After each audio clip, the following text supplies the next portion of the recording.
we just get canceled again?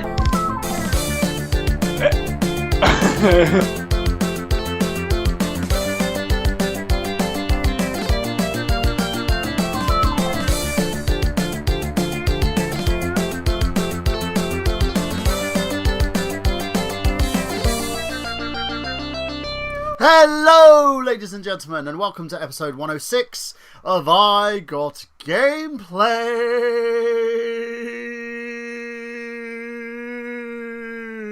I gotta stop doing that. Yes, my name is Michael Burhan. I'm here, not as your host tonight. No, actually, he's just basically doing the best. I'm not spanking anyone's bottom. Spanking anyone's bottom. Why are you saying that?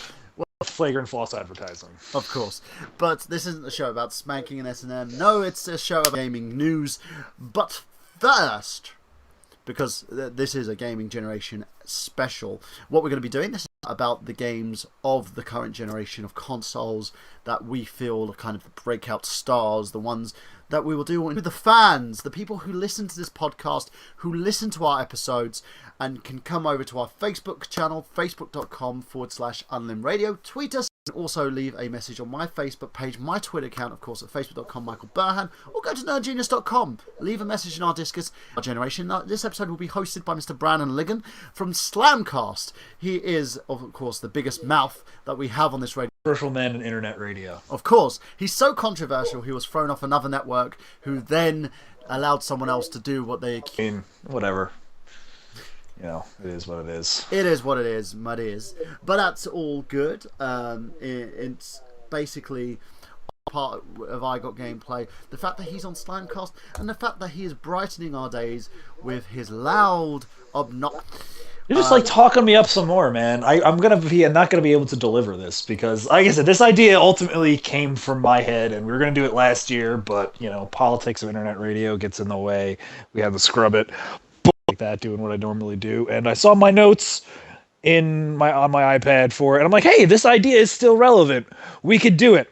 And, here we are. So it's basically the concept behind this episode is the best of the generation award. What is the best of generation? Not best of the lifetime, but best of this console generation, meaning, I guess, is the 7th console generation. If I'm wrong in that, someone please correct me.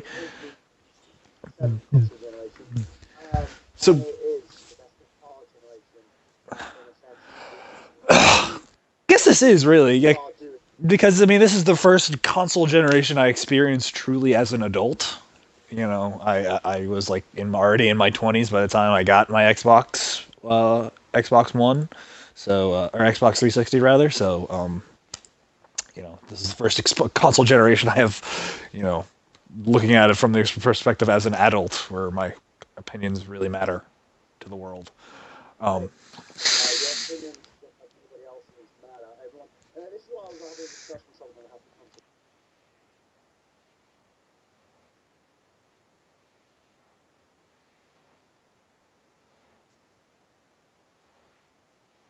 He hated the Dragon Age games, and someone went fucking... I'm not going to name the names of the person that basically was acting like a complete tool bag, and started having a big go about this and stating where he feels his opinion is irrelevant and he's an asshole, blah blah blah. I just let him say to him, look, you don't have to cuss the guy. As far as I'm concerned, his opinion is about as relevant as anyone else's. So why are you sitting there talking shit? No, regardless, anyone's opinion regarding this generation, last generation, or any generation of consoles is their opinion. You can have an opinion on film, you can have an opinion on a cartoon, you can have an opinion on anything. It's your opinion, thus it is a relevant one. But the one thing that I don't tolerate is trolling. So if you want to be a troll, fuck you. Now, that does bring up an interesting point about this generation. If I kind of want to interject before you've introduced me, but that is kind of something that is worth mentioning. It's funny you mentioned that, because if there's one thing I could say about this generation that was probably new in comparison to the other ones, at least to my understanding, this is probably one of the first generations I could think of to where you had that kind of internet flame war-esque mentality, and to the point to where, in a sense of that, it wasn't manufactured the way it was back in the 16-bit. This was very much fan-driven, my console is better than your type stuff, which I don't remember Absolutely. that in the late '90s era. But when the 360, the PS3, and the Wii came out, I mean that was basically the name of the game, seemingly. Yeah, this was the first console cycle to exist entirely in the YouTube era too, where everything is like, commented on ad nauseum, people making videos and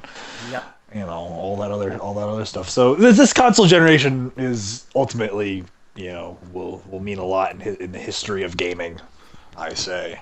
Yeah, and the thing is, this is also the fact that because of the access to the internet, we have a lot of people discussing and talking about games and gaming history. Now, as you've heard, he is the gentleman from the Untitled Movie Show himself, and we had just did an episode on our Die Hard retrospective, subtitled An Untitled Day to Die Hard. Here's Mr. Miguel Mexicano, Puerto Rico, kind of Spanish, Leon.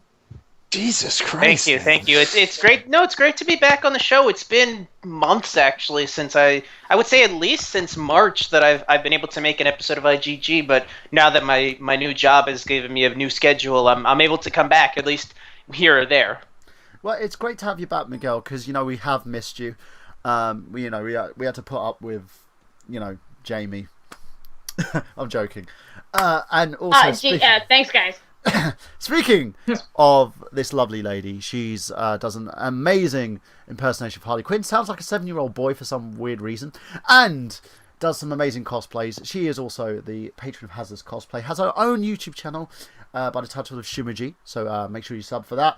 And she is our very own, our very lovely, and she swears like a sailor. She is Miss Jamie Stiles. I don't know what you fucking talk about. I don't fucking swear like a goddamn sailor. Jesus. Point taken. And we also have the gentleman making his return to I Got Gameplay. He's kind of like the wallpaper at the moment, and he's a fellow Brit. He is the man, the myth, the legend, Mr. Chris Sanderson. Hello. Hi, Chris. What are you up to, my friend? Nothing much. Just got through watching the Video Game Awards and PlayStation Experience, and I'm just trying to wrap my head around it all. And speaking of trying to wrap your head around things, she is the actress extraordinaire, the lovely lady of I Got Gameplay, of course, and a kindred spirit after my own heart, because when we always get together, we rock the house. She is Miss Anina Khaski. Anina! Hello. Oh, nice to be back. I have landed back in the UK from my little foray into Germany and Finland. Good to be back. How was your foray into Germany and Finland, by the way? Oh, I miss beer. I miss Weiss beer. It's the only beer I like. Nowhere else does good beer, I think. Oh, the Europeans, I will admit. I mean, I know beer's kind of a thing that we take seriously here in America, but you guys do beer way better than we do in some regards. I'll thoroughly admit that. I just remember in the days of... Now, just trying to get back into this weird thing called reality, where you can't, drink and eat constantly. I just remember in the days of Hale and Pace, when they made the comments of, we shagged all your women and we drank all your beer. Just saying. Now, moving on from drinking beer and shagging women, ladies and gents, we are now going on to our gaming news section. So let's do that. Miguel Leon, what's in the news this week?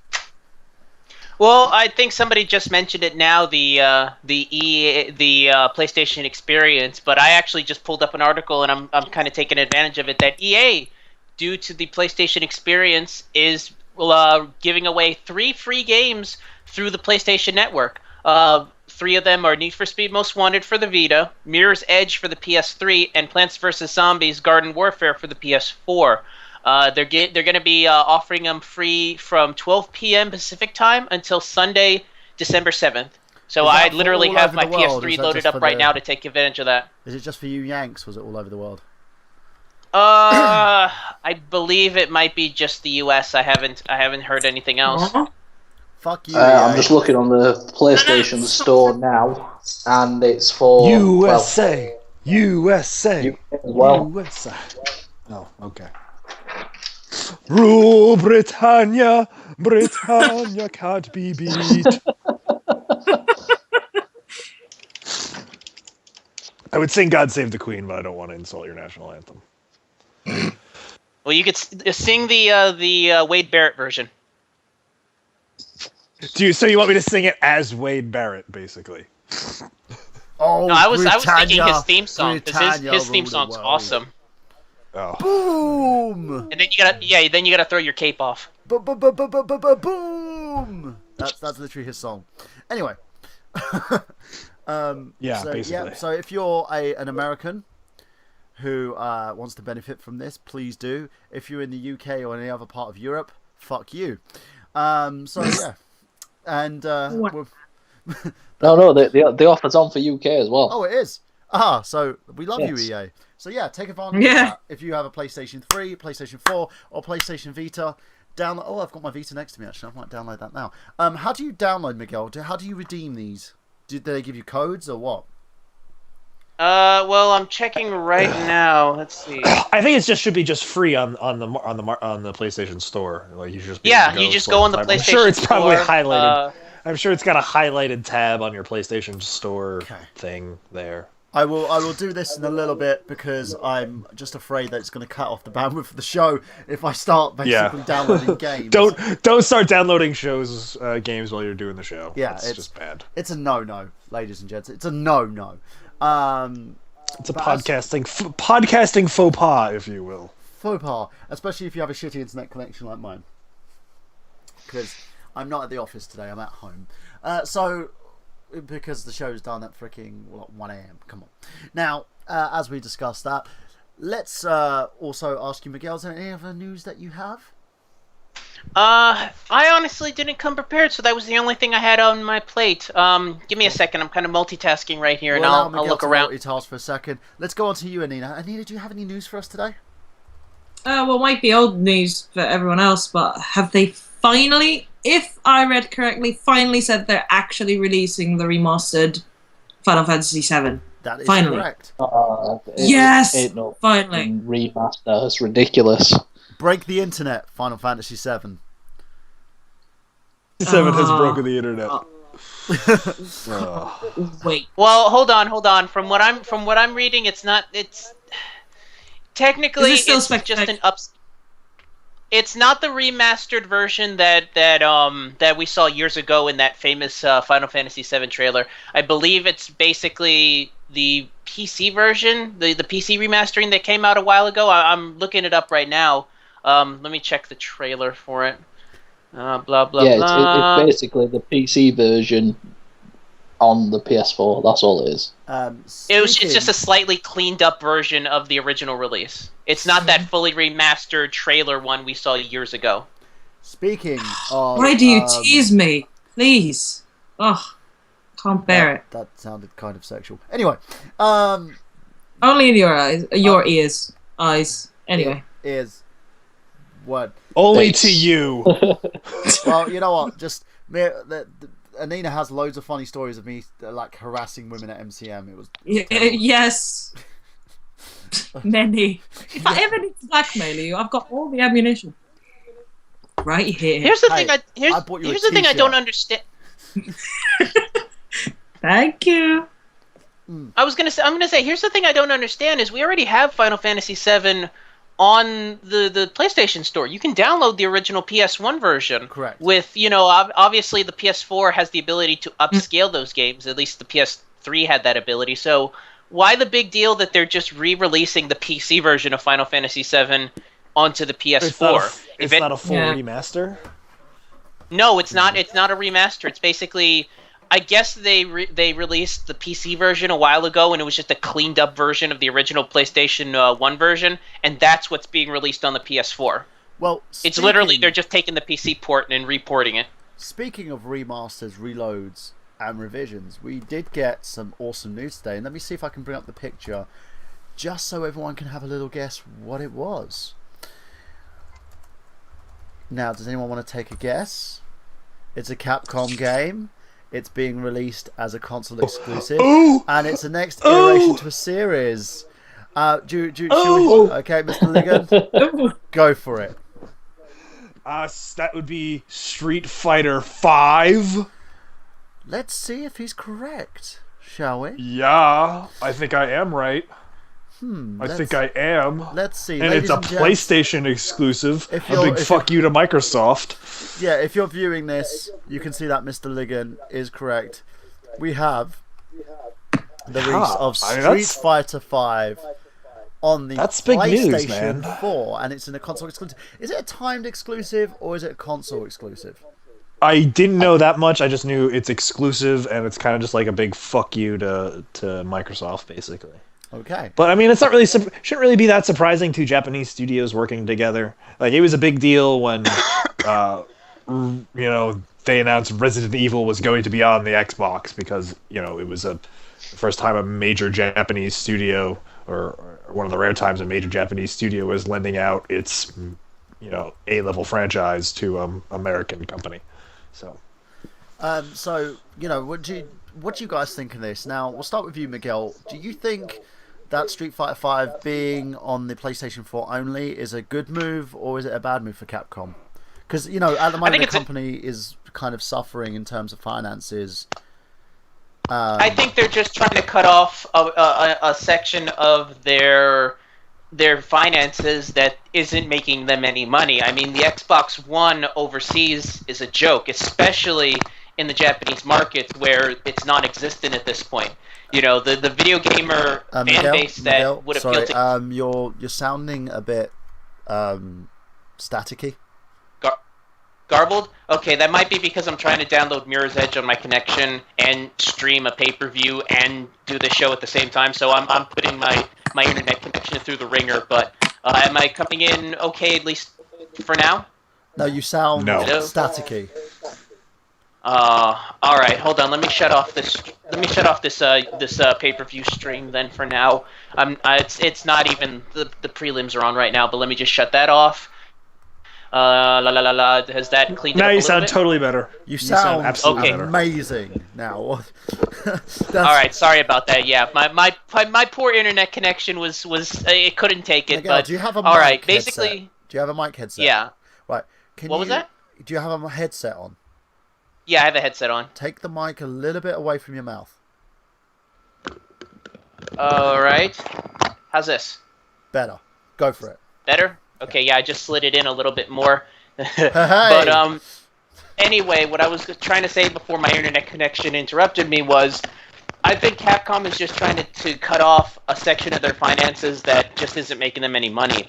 I mean, the Xbox One overseas is non-existent, especially in Japan, so it wouldn't make sense for them to spend the money to port the game over to the Xbox One when their target fan base, which is the Japanese market at this point, isn't going to buy it. So it makes sense financially for them to just go strictly PS4 at this point.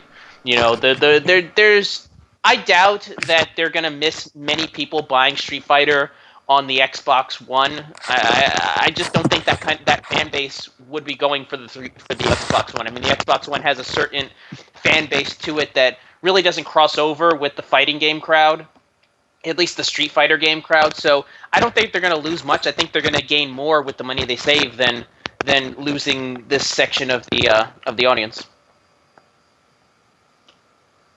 Okay. So, Anina, what about again, I just think. Oh, okay, no, go on. Anina, what about you? What do you think about this? To be honest, I don't really know enough about it to actually have an informed opinion, so I'm just going to pass it on to you guys. Okay, Brandon. On this one.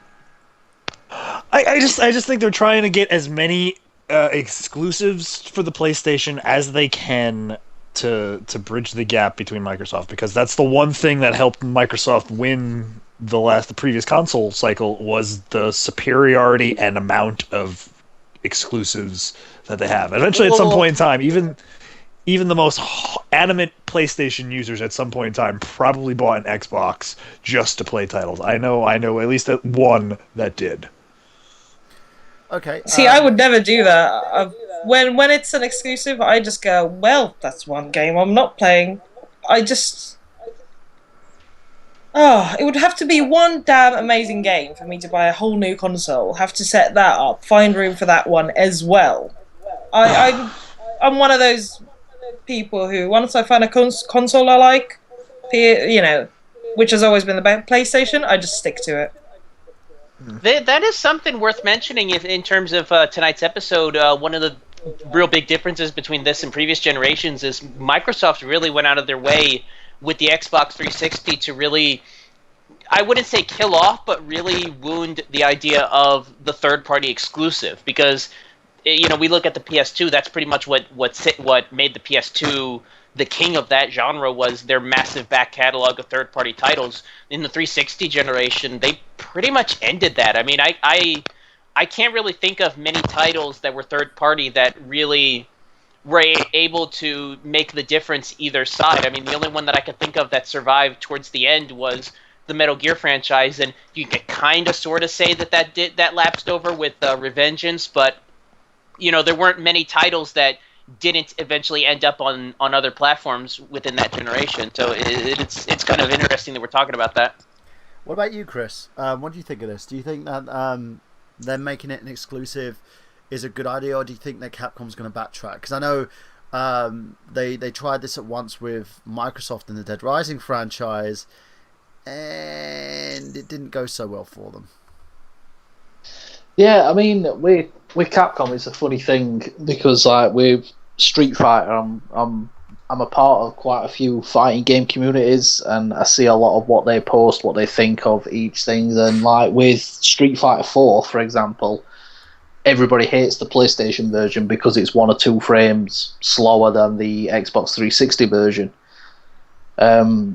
But with Street Fighter 5 coming exclusive to PC and PS4, and apparently it's going to be cross-platform play as well. So PC and PS4 players are going to be able to go toe-to-toe with each other. I still hate the fact that Destiny basically isn't cross-platform. That annoys me. Yeah, cross. Yeah, I mean, something like that, like Destiny, you'd expect it to be cross-platform between Sony consoles at least. Yeah, that does suck. But it's cross-platform gaming is really difficult unless you have a network that you can kind of piggyback off of that can bridge it, almost like a VPN. All I'm saying take, is, for example, like, Final Fantasy 14 is cross-platform between PC, PlayStation, and PlayStation 4. Yep, and Final Fantasy 11 is 360, PS2. PS3 if you buy the virtual, if you've got a 60 gig console that can backwards compatibility, and PC. So it's, I mean with Street Fighter, it doesn't use, it uses peer-to-peer networking. So they're not using servers, they're using P2P. So it's not an issue of networking, it's an issue of hardware differences. Because with something like fighting games, if something's like I said earlier, with Street Fighter 4, it's 1 or 2 frames slower on the PS3. That throws combo and everything out of whack. Also, keep in mind that I think in the case of the Final Fantasy MMOs, I think those were made with PC in mind and mostly ported to the PlayStation consoles. Whereas think of something like Portal 2, which is cross-platform, but that's built off of the Steam network. So you're kind of piggybacking off of that. Whereas Street Fighter, I think, is being made mainly for the PS4 and then getting ported to the PC. So it's just going from one. To do cross-platform would be to add that ability to the PC port, which I think is just, how many people honestly are going to invest in the PC port of Street Fighter? I'm not, because why play Street Fighter with a keyboard? Yeah, no, I agree. Jamie, what about you? Yeah, I agree. What's your idea of this? Do you think that Capcom are shooting themselves in the foot here, or are they making a very wise decision? Honestly, I'm kind of the same opinion as I am with like the Uncharted franchise. Is like if the new Uncharted game is just for PS4 when the previous ones have been for PS3, that's going to be a big fuck you to everyone else. And I think them making Street Fighter just like the PS4 exclusive or whatever is a giant fuck you to everyone else who likes the franchise who cannot get a PS4. And like the other people as well. So there you go, guys. There's our comment on that. And just looking through the other news, also it's been announced is Uncharted 4. Now, I'm going to go to you first, Jamie, because You've had a lot to say about the Uncharted franchise because I know you've been watching a lot of playthroughs in terms of the game. Yes, I have. So what do you think about this iteration? Do you think it's going to be awesome? I've got a lot of high hopes for Uncharted 4, but I hope the game. I watched the gameplay tonight. Actually, the new 15 minutes that they released. Yeah. It looks gorgeous. The graphics are incredible. I love how they've aged. You can actually tell that Nathan Drake is older, and maybe he's been out of the game for a little bit. And the game itself looks fantastic. The only thing I'm worried about is, once again, the Elena is nowhere to be found. And I was very disappointed that they didn't use her more in the games, when in the first game she was completely capable of taking care of herself, and then they just threw her to the side. And then the ending of every single game has just felt like a complete and utter cop-out, when the beginning of the game was just so high-strung and just wonderfully just drenched in story.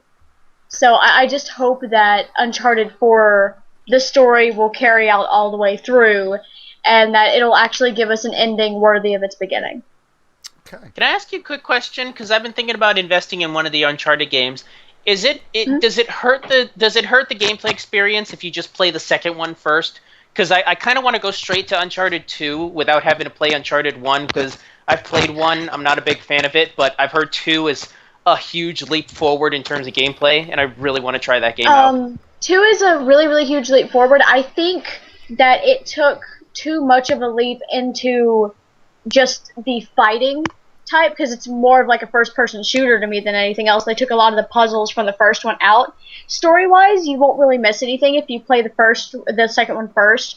The only thing you really need to know is that Drake and Elena had a thing, and that's pretty much it. You won't really miss anything story-wise. And if you do, if some things are confusing, you should be able to work them out for yourself. I mean, the story doesn't really carry through into all 3 games, and that's one of the things that I was really disappointed in. Jamie, did he bang though?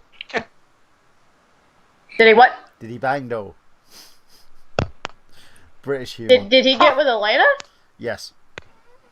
Well, he would if they wouldn't have completely fucked up the story, and if he would have been man enough to let her come with him on his adventures, then yes, he would have gotten with Elena. But no, they had to pull the, I have to protect the girl I love card at the last minute, and then force an extremely happy ending in the third one that doesn't fit with the story at all. It was bullshit. There you go. So here's hoping the fourth one will be better. Brandon, what do you think of this? I have not played the Uncharted games because, I don't know, it's not that I have an aversion to it. They all come highly recommended from anyone that has ever played it. It hasn't landed on my lap yet to play. I'm sure at some point in time I will dally, but it doesn't surprise me that this is, PlayStation's one true hope of, winning the console wars. If Uncharted 5 is, or 4 is a great title, then that will definitely help them push units. I don't think anybody should really be surprised that they're making another one of these games. They're going to keep putting these games out. Nope, I'm not. I'm not surprised anymore. Nope. It's the way gaming works, man. If something sells, you're going to get as many sequels until the sequel does not sell anymore. Yeah, that's true. Remember what happened with the whole Lara Croft franchise? They gave her a full exactly because she wasn't selling. I find that really sad, because that's happening with TV shows as well. They'll milk it and milk it and milk it until there's nothing. It's a husk of what it used to be. Or add lesbians. I find that really sad. It's unfortunate. Well, it could be worse. I mean, they could just give up on a show after several episodes and not give us the second season that we've all demanded Firefly. But that's neither here nor there. Yeah, but it'll live forever.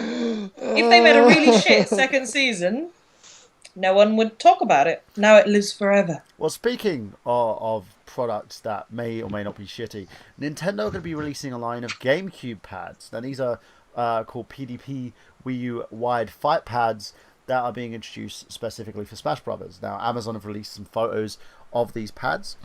They include Donkey Kong, which has got some very nice brown wired Donkey Kong pads. You've also got the lovely Link, sort of like a green kind of Hyrule-esque type pad, and also a Samus and Wario pads as well in specific designs of the characters. They all look like GameCube pads, of course, but they are very, very nice and are in a specific style. They've released a Smash Brothers one as well, which is an exclusive one for the game. So Nintendo, fuck yeah, they know how to market their shit, don't they? So let's ask you there, Brandon, what do you think of this? Because you own a Wii U. So you know, I don't own a Wii U. You don't? Yet. Sacrilege. I know. I just bought a PS4 today, so I'm, one away from completing the Trinity. You got a Bundaroo. I'm sure. That was going to be my big surprise news. I did buy the Bundaroo. Yes. Update on last week's, if you listened to last week's episode, where I talked extensively about the PS4 Black Friday Bundaroo. Yes. By GameStopera.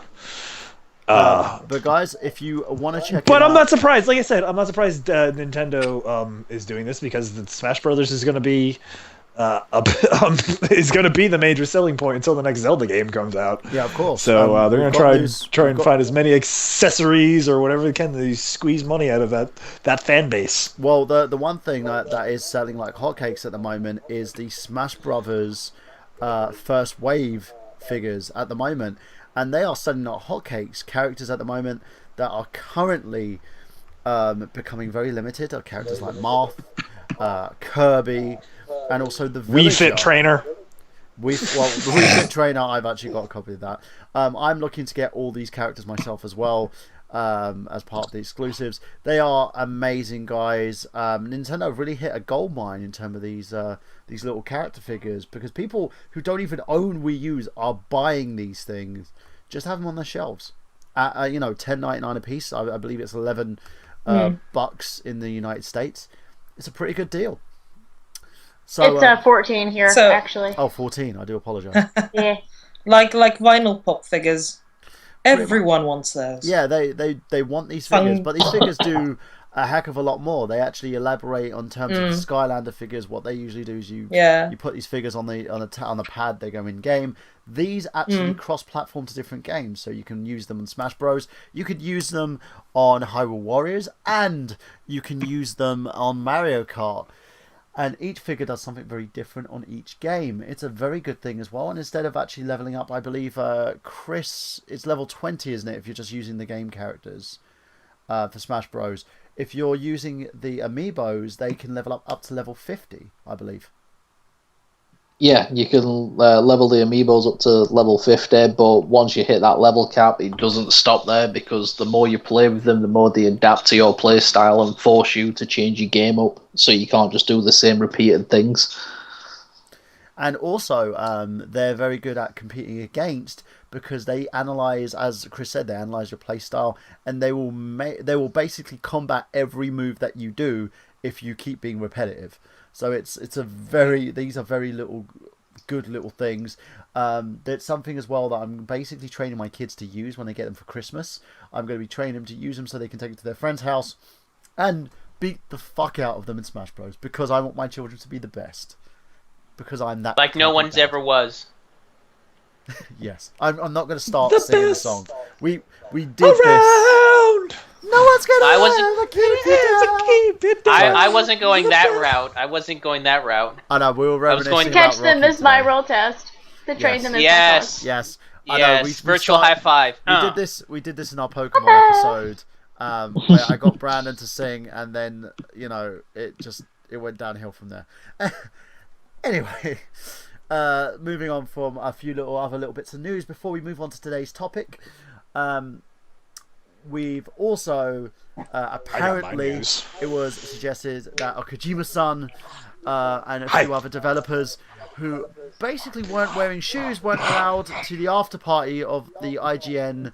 Was it All Game Awards? Is it called All Gamer? I don't really give a fuck what it is, but All Game Awards. Yeah. And they were told no shoes, no shirts, no service. Terribly racist. And as far as I'm concerned, IGN are fucking idiots. I'm sorry. It's Yeah. You seriously. Why That's would what happens you when you have a do massive that? corporation. These guys provide Yeah. you with free review copies of games and offer you first-person interviews with them to talk shit, and you're being fucking assholes. Wait a minute. What happened? Wait a minute. They kicked Kojima out of a party, bro. No, they didn't even allow him into the party because he was wearing trainers. They didn't allow him into the party because he didn't want to wear shoes? He was wearing trainers. Like sneakers. He was wearing trainers. What are those, like training shoes? Sneakers. Like sneakers. Sneakers, yeah. So... Oh! Dress code was smart shoes, I'm guessing. Yeah. So basically because he wanted to have comfortable footwear on, they basically didn't even let him into the party? Pretty much. Like, did the person not know that that's just who he was? Like, that's fucking Kojima, that's how he dresses, like, They probably got some agency person standing at the door who doesn't know anything about the actual industry. Yeah, Kojima tweeted the fact as well that he wasn't allowed on there, and this makes me laugh. Because as far as I'm concerned, there's going to be some backlash. This guy's the head of Konami's operations at the moment. You kind of want to get him on your good side. Just saying. Yeah, I think Sony's gonna want to. I think they're gonna want to keep that, Metal Gear title, the next Metal Gear title. So, the exclusive. If you want to get any good reviews and interviews with Kojima-san, I think you should get on your knees and apologize. Yeah, just apologize because now. And kiss his trained feet. IGN, just because the bottom of the barrel for internet journalism is Gawker doesn't mean you could rest on your own laurels. You gotta make this wrong right. Yeah, and the fact that you've got Jeff Keighley running operations doesn't really help. Do it okay. Anyway, you can hear the noise there. That's Pepsi. So going on from that, because we're just a bunch of fucking nutcases. Speaking of Nintendo again, there has been a reveal of some of the gameplay of the new Zelda title. Who's watched it? I have. It Yes, looks looks fucking fantastic. gorgeous. Did you like cream your shorts, Jamie? Did you just sit there and go ah and burst? Okay, I know nothing about Zelda, but my boyfriend was going charismatic. Like my fiance was going charismatic. He was like like just like freaking out. I could just picture him just like bursting into flames. Just He almost did burst into flames, but I mean he's flaming anyway, so you know. well, hey. So what about you, Chris? Did you watch it? Yeah, and I've got to say, if it delivers, it's going to be probably one of the biggest Zelda games to ever release. I just hope it doesn't pull a Skyrim, where it's a whole big world of nothing. I adore Skyrim. I love Skyrim. I love it. the entire Elder Scrolls series, but their massive worlds have nothing in them. That's my problem with the entire thing. Is that there's a lot to do, but it doesn't amount to anything. It's meaningless. There's no goal to it. Do you think Nintendo will make it meaningless, or do you think Nintendo are actually going to do something positive with this and make it a proper open world game? I think if Nintendo listen to the fans and things like that, I think they are going to make it something. So when you go into a random cave or a random tower to do a dungeon or whatever, it is going to be part of the character's narrative or the story narrative. It's not just going to be going there because you can, sort of thing. I think it is going to hold meaning to the gameplay.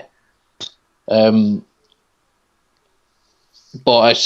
I'm going to say graphically, it's got that Nintendo charm that you will never see on any other console, regardless of how powerful it is, because the first-party developed Nintendo titles just look outstanding. And I will point out, guys and gals, Nintendo didn't really clean up very much at the IGN All Gamer Awards, or whatever the fuck they called it, because apparently Bayonetta was shitted on because one of the judges had an issue with the way she was dressed.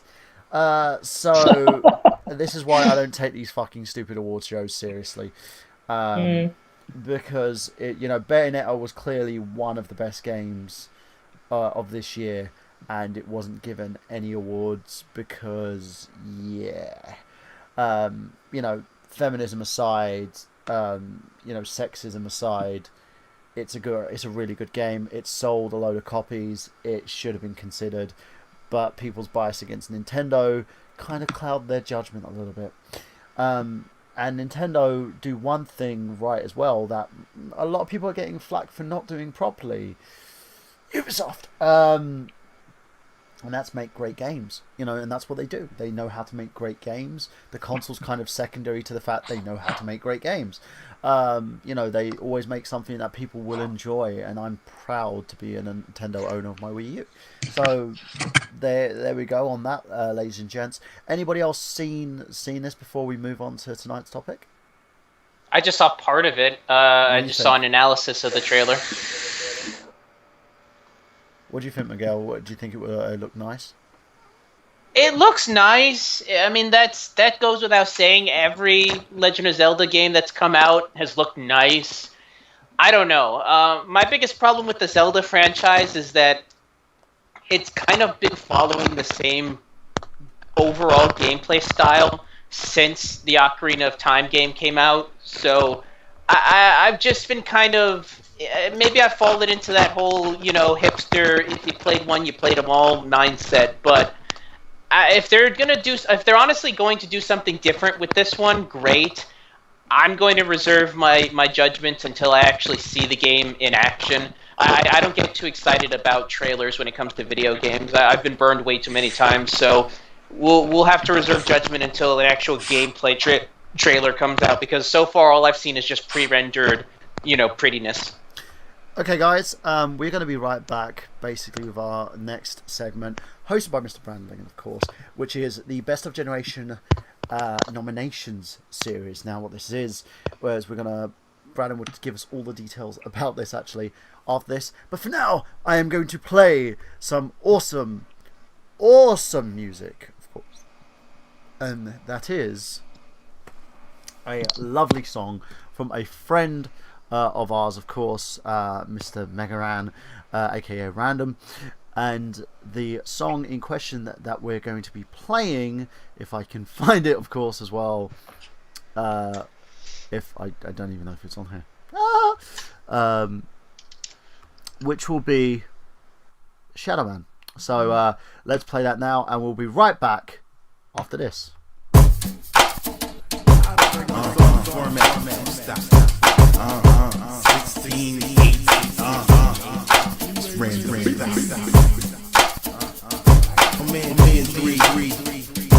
That's my DJ. Do it. Yo, we get it done. I'm in and out like a hit and run. Chances of me falling off slim and none. Wanna take my mic, you better get a gun. Don't be fooled, he might seem tough, but he only a cream puff, spitting what he breathed up. And on the real, I got better unreleased stuff. I can't hear him, formats last fear him. Friends the future, and y'all so last year with it. I creep through the dirt with verses like serpents. Worthless jerks get earth beneath surface. Shatter dreams and defeat your purpose. You don't need a proof of purchase, you got it. Audible narcotics when the art drop it. Attacking all topics, how you gon' stop it? Off topic, ran a boss, I call shots. Yoda with the flow, ball. Ready you or not.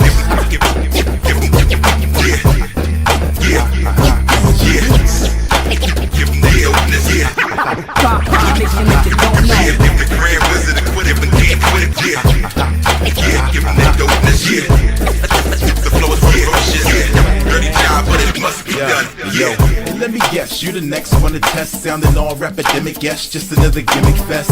Fans be like, easily they get impressed by any whack rapper receiving a bit of press. I was raised by the culture, till it's sank like the Conestoga. Your time is over, circle my prey like some kind of vulture. You're not a soldier, grinding like soldiers.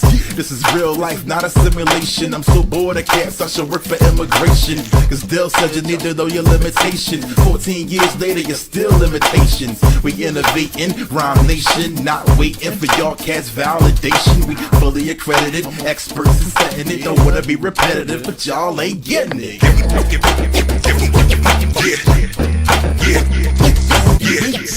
Give them the illness, yeah. Nigga don't know. Yeah, give the grand wizard a quit it, but can't quit it, yeah. Yeah, give them that illness, yeah. The flow is ferocious, yeah. Dirty job, but it must be done, It's yeah. after 12, so you know the beast is out. Youngest give a little gap when I speak my clout. Pause, cause you don't know what random beats about.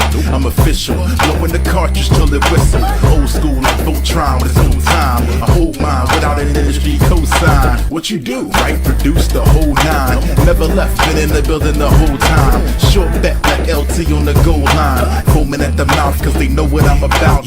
No denying, cold as iron. Leave your man or this girl's shoulders crying. Hot like laundry rooms when clothes is drying. You produce rookie, whoopsie. You be the next dude singing that the label ain't push me. Got promoters lining up the book me. It's Mega Ran. What? Yeah, yeah, yeah. Give them the illness, yeah. Nigga don't know. Yeah, give the grand wizard a quit it, but can't quit it, yeah. Yeah, give them that illness, yeah. The flow is ferocious, yeah. Dirty job, but it must be done, yeah. Now the real fun starts.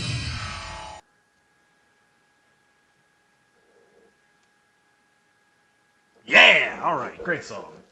We're back live now, I guess. Yeah. No. What? Hello. Hi. So am I literally taking over the Hi. show from this point on? From this point on, I'm literally the show is in my hands. Alrighty then. So here we are, the I Got Gameplay 2013 Best of Awards Generation Special. Again, if you missed the beginning of the show, yeah, I know. Fanfare and all this. We tried to come up with some super complicated name for it, but this seems to be the most one. Until we come up with a more accurate, super complicated name for it, that's what we're going with from now on. So, all right, again, concept behind this award show nomination special is made a bunch of categories already. I got some short list, or at least parameters for one. Basically, a game has to have been released for this console generation, the previous console generation, meaning Xbox 360, PS3, and the Wii console. It could have came out if it was like a remastered, like a Last of Us. I count Last of Us as previous console generation because it was first on this generation. Okay, everyone's got that right onto it. I'm just gonna jump right into it. Obviously not going to give the best of, that's burying the lead. So I'm going to go best DLC, but a full title. So it was like a title that didn't require another game. It wasn't an add-on to another game. It was a full title to a game. So I got two to this. Something like Far Cry Blood Dragon as DLC. That's exactly what I was doing. That was the first number one on my list of nominees was Far Cry 3 Blood Dragon, because it was a standalone title. It was a great. I mean, I don't think it speaks for itself. So anyone has anybody objections to Far Cry 3 Blood Dragon being on there? Yeah. No.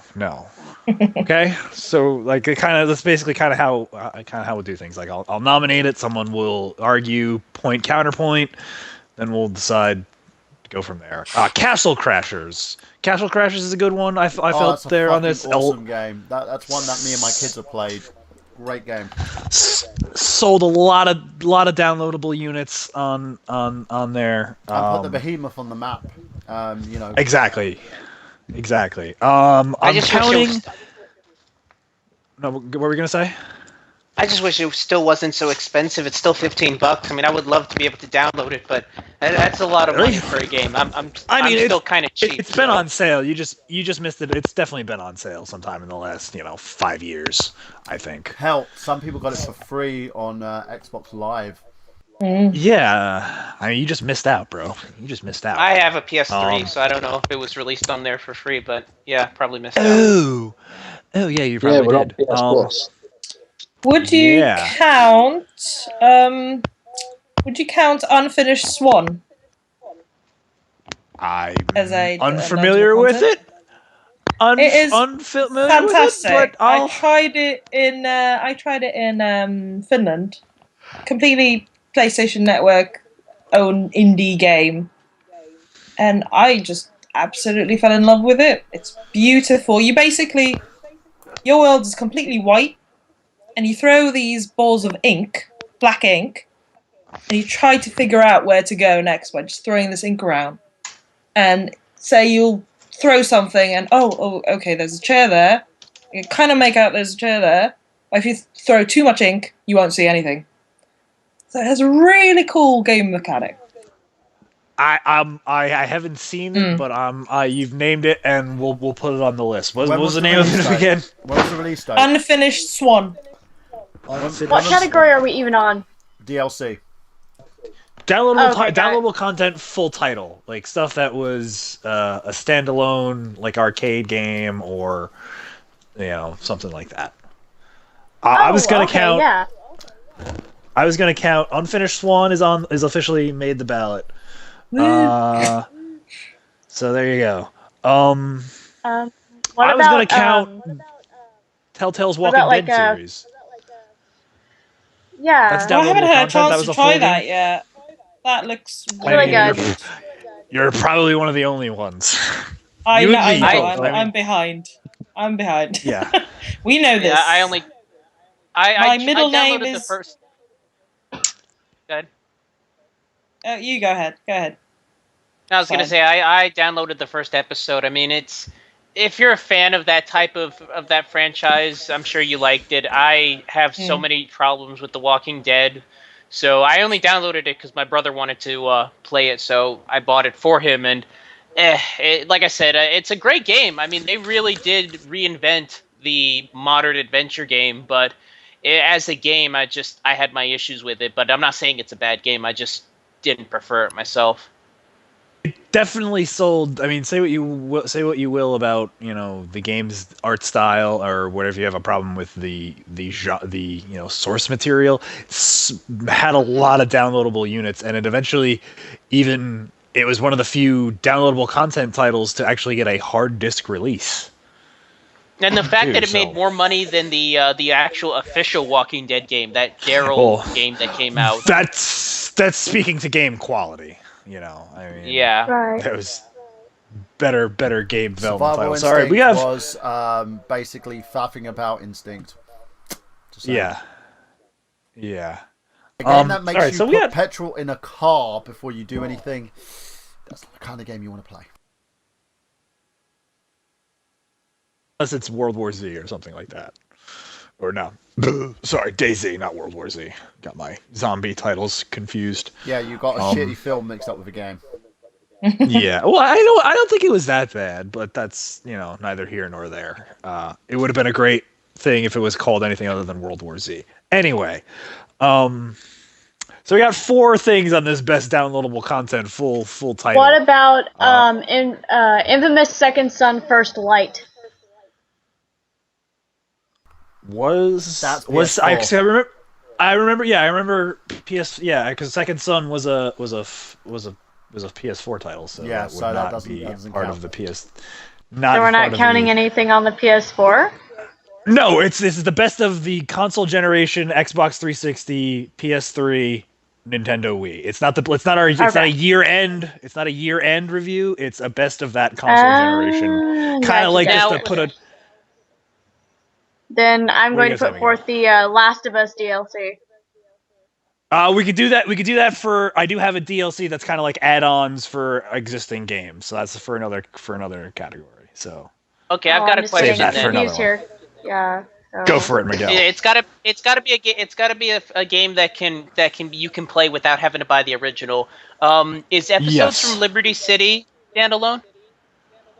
No, because you can't play that without Grand Theft Auto 4. So I would count that as not standalone content. That's like add-ons. Okay, I wasn't sure or not if you could play those. Yeah, that's gonna go in the other category. It's gonna go in the other category. I got a downloadable content category. I was just gonna separate stuff that was. All right. What about Blood Dragon? What about Undead Nightmare? Is that a standalone? Hang on. I do have it on. It came out as DLC, then was released as a disc. So it doesn't count it because it was initially released as DLC? Yeah, I mean, we'll count it for we could count it for the DLC thing, but it doesn't count as a standalone title, I think. All right. Because you all right, still fair needed enough. Red Dead. You still needed Red Dead to play it, didn't you? Initially, Even yes, but even the I disc. believe. Yeah, even the disc. Yeah, even if you got the disc, you still had to have Red Dead. Oh, to play okay. it. I wasn't sure. Yes, if I'm not mistaken, because I have the disc, and I'm pretty sure if I just tried to play it, I wouldn't have been able to play it without my Red Dead save file. I'm not totally sure on that, but if we have to addend it later, we'll amend it later. Sorry, are we clear then on the standalone category? Those 4. Repeating them off once Did again, anyone just put up- for everybody. Did anyone put up Outlast? Because that's a standalone.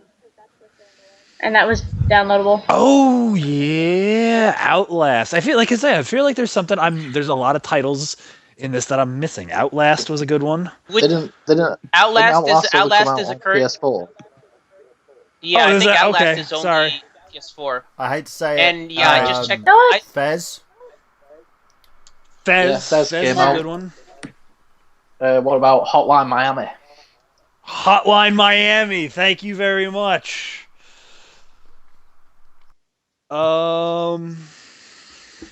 Man, so six seems pretty good. I don't know unless anyone's got any final ones. no. Dying Light. Undead Nightmare Dying was Light. released as a standalone game. I just Yeah, no, but could you? It was released as a standalone disc, but could you play that disc without Red couldn't Dead? play it without Red Dead because I've got the download, and I I can't see, play it without I'm the Red reading Dead it off disc. the wiki right now. A standalone disc titled Red Dead Redemption No, Undead that's a Nightmare standalone Collection. disc. That's a standalone disc, which was the Undead Nightmare Collection.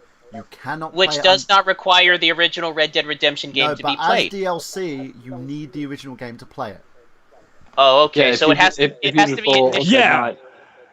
Yeah. Oh, it was right. It was the collection because it came with the game and. Got you, kid. Okay. Got you. Fair enough. All right. I just wanted to be sure. Yeah. Dying Light, though, I like that one. I do remember that title. Okay. Yeah, I think that sounds right. So, that's locked. That category is locked. All right, so we're gonna move on to the best downloadable content add-on category subdivision. We're gonna add Undead Nightmare. Boom, that's in there. What was the one that Jamie said? First Light. First. And No, for that Second was. Son. No, for The Last of Us. What was The Last of Us? The name of The Last of Us downloadable content. Oh, Last of Us. Oh God! If you hadn't have asked me the name of it, I could have told you. Okay, I'll just put The Last of Us DLC. And then I'd say Minerva's Den for Bioshock. Awesome. Amazing. I also put Dragonborn from Skyrim because I figured that was the best of the Skyrim expansions. I know there was like GTA 4 Online. of them. I don't really count that. Is that as considered an expansion because that comes with the game? It doesn't come with the game. You have to download it. It's free, but you still have to download it. Okay. Yeah. All right. I'll take it. The Last of Us DLC is called Left Behind. Okay. Thank you very much, my dear. GTA You're welcome. Online. Left Behind. Whoop. I prefer okay. the Nicolas Cage version. Thank you very much. Oh, not the bees. All right, so Dragonborn. All right. We were talking about the Liberty City stories. Do we want to just pick? I guess Ballad of Gay Tony was by far the better one, just because it added more content to the game. I thought so. I think if we're gonna have to narrow the two down, I would go Ballad of Gay Tony. I don't know. Did anybody really love Lost in the Damned enough to defend it? Haven't It tried was it. an enjoyed interesting concept. Yeah.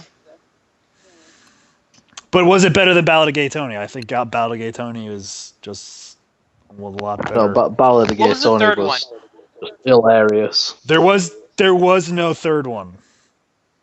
Are you sure? I thought there were 3. Nope, there was no Lost the Damned and Ballad of Gay Tony. Lost the Damned and Ballad of Gay Tony. Huh. Okay. Ballad of Gay Tony, it is. All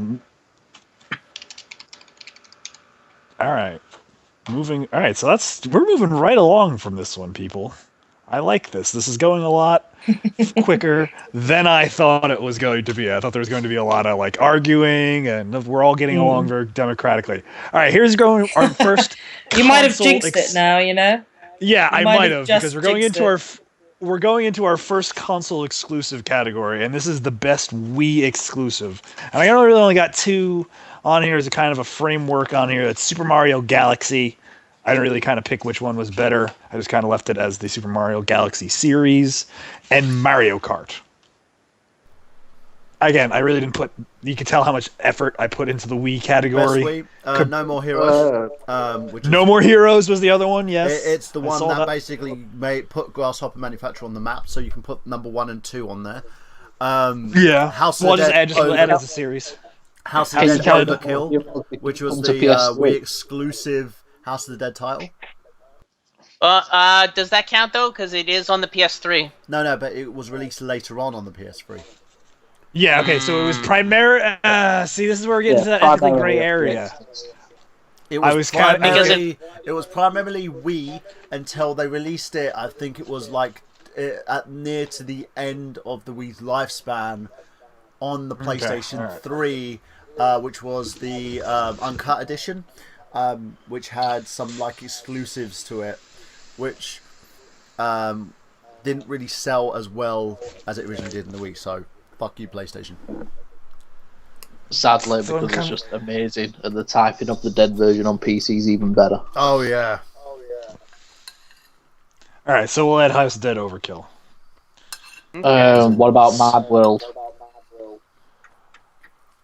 That was one that I really wish they would have brought over to the other consoles, man. They did bring it over to the other consoles. I swear that was cross-gen. No. They released the sequel as cross-gen, Anarchy Reigns, but Mad World was a Wii exclusive. Yeah, but Anarchy Reigns wasn't a sequel. It had the same main character from the first game. It had the same characters from the first game. It was not a spiritual successor because it was just a brawler like Power Stone. Yeah. With Platinum Games characters because Bayonetta's in it as well. Yeah. Oh really? Mm-hmm. Huh. Okay, so all right, we're gonna put Mad World on there. The man defended it enough. I'm gonna put it on here. Anybody want to say at Smash Brothers or any other of the big Zelda?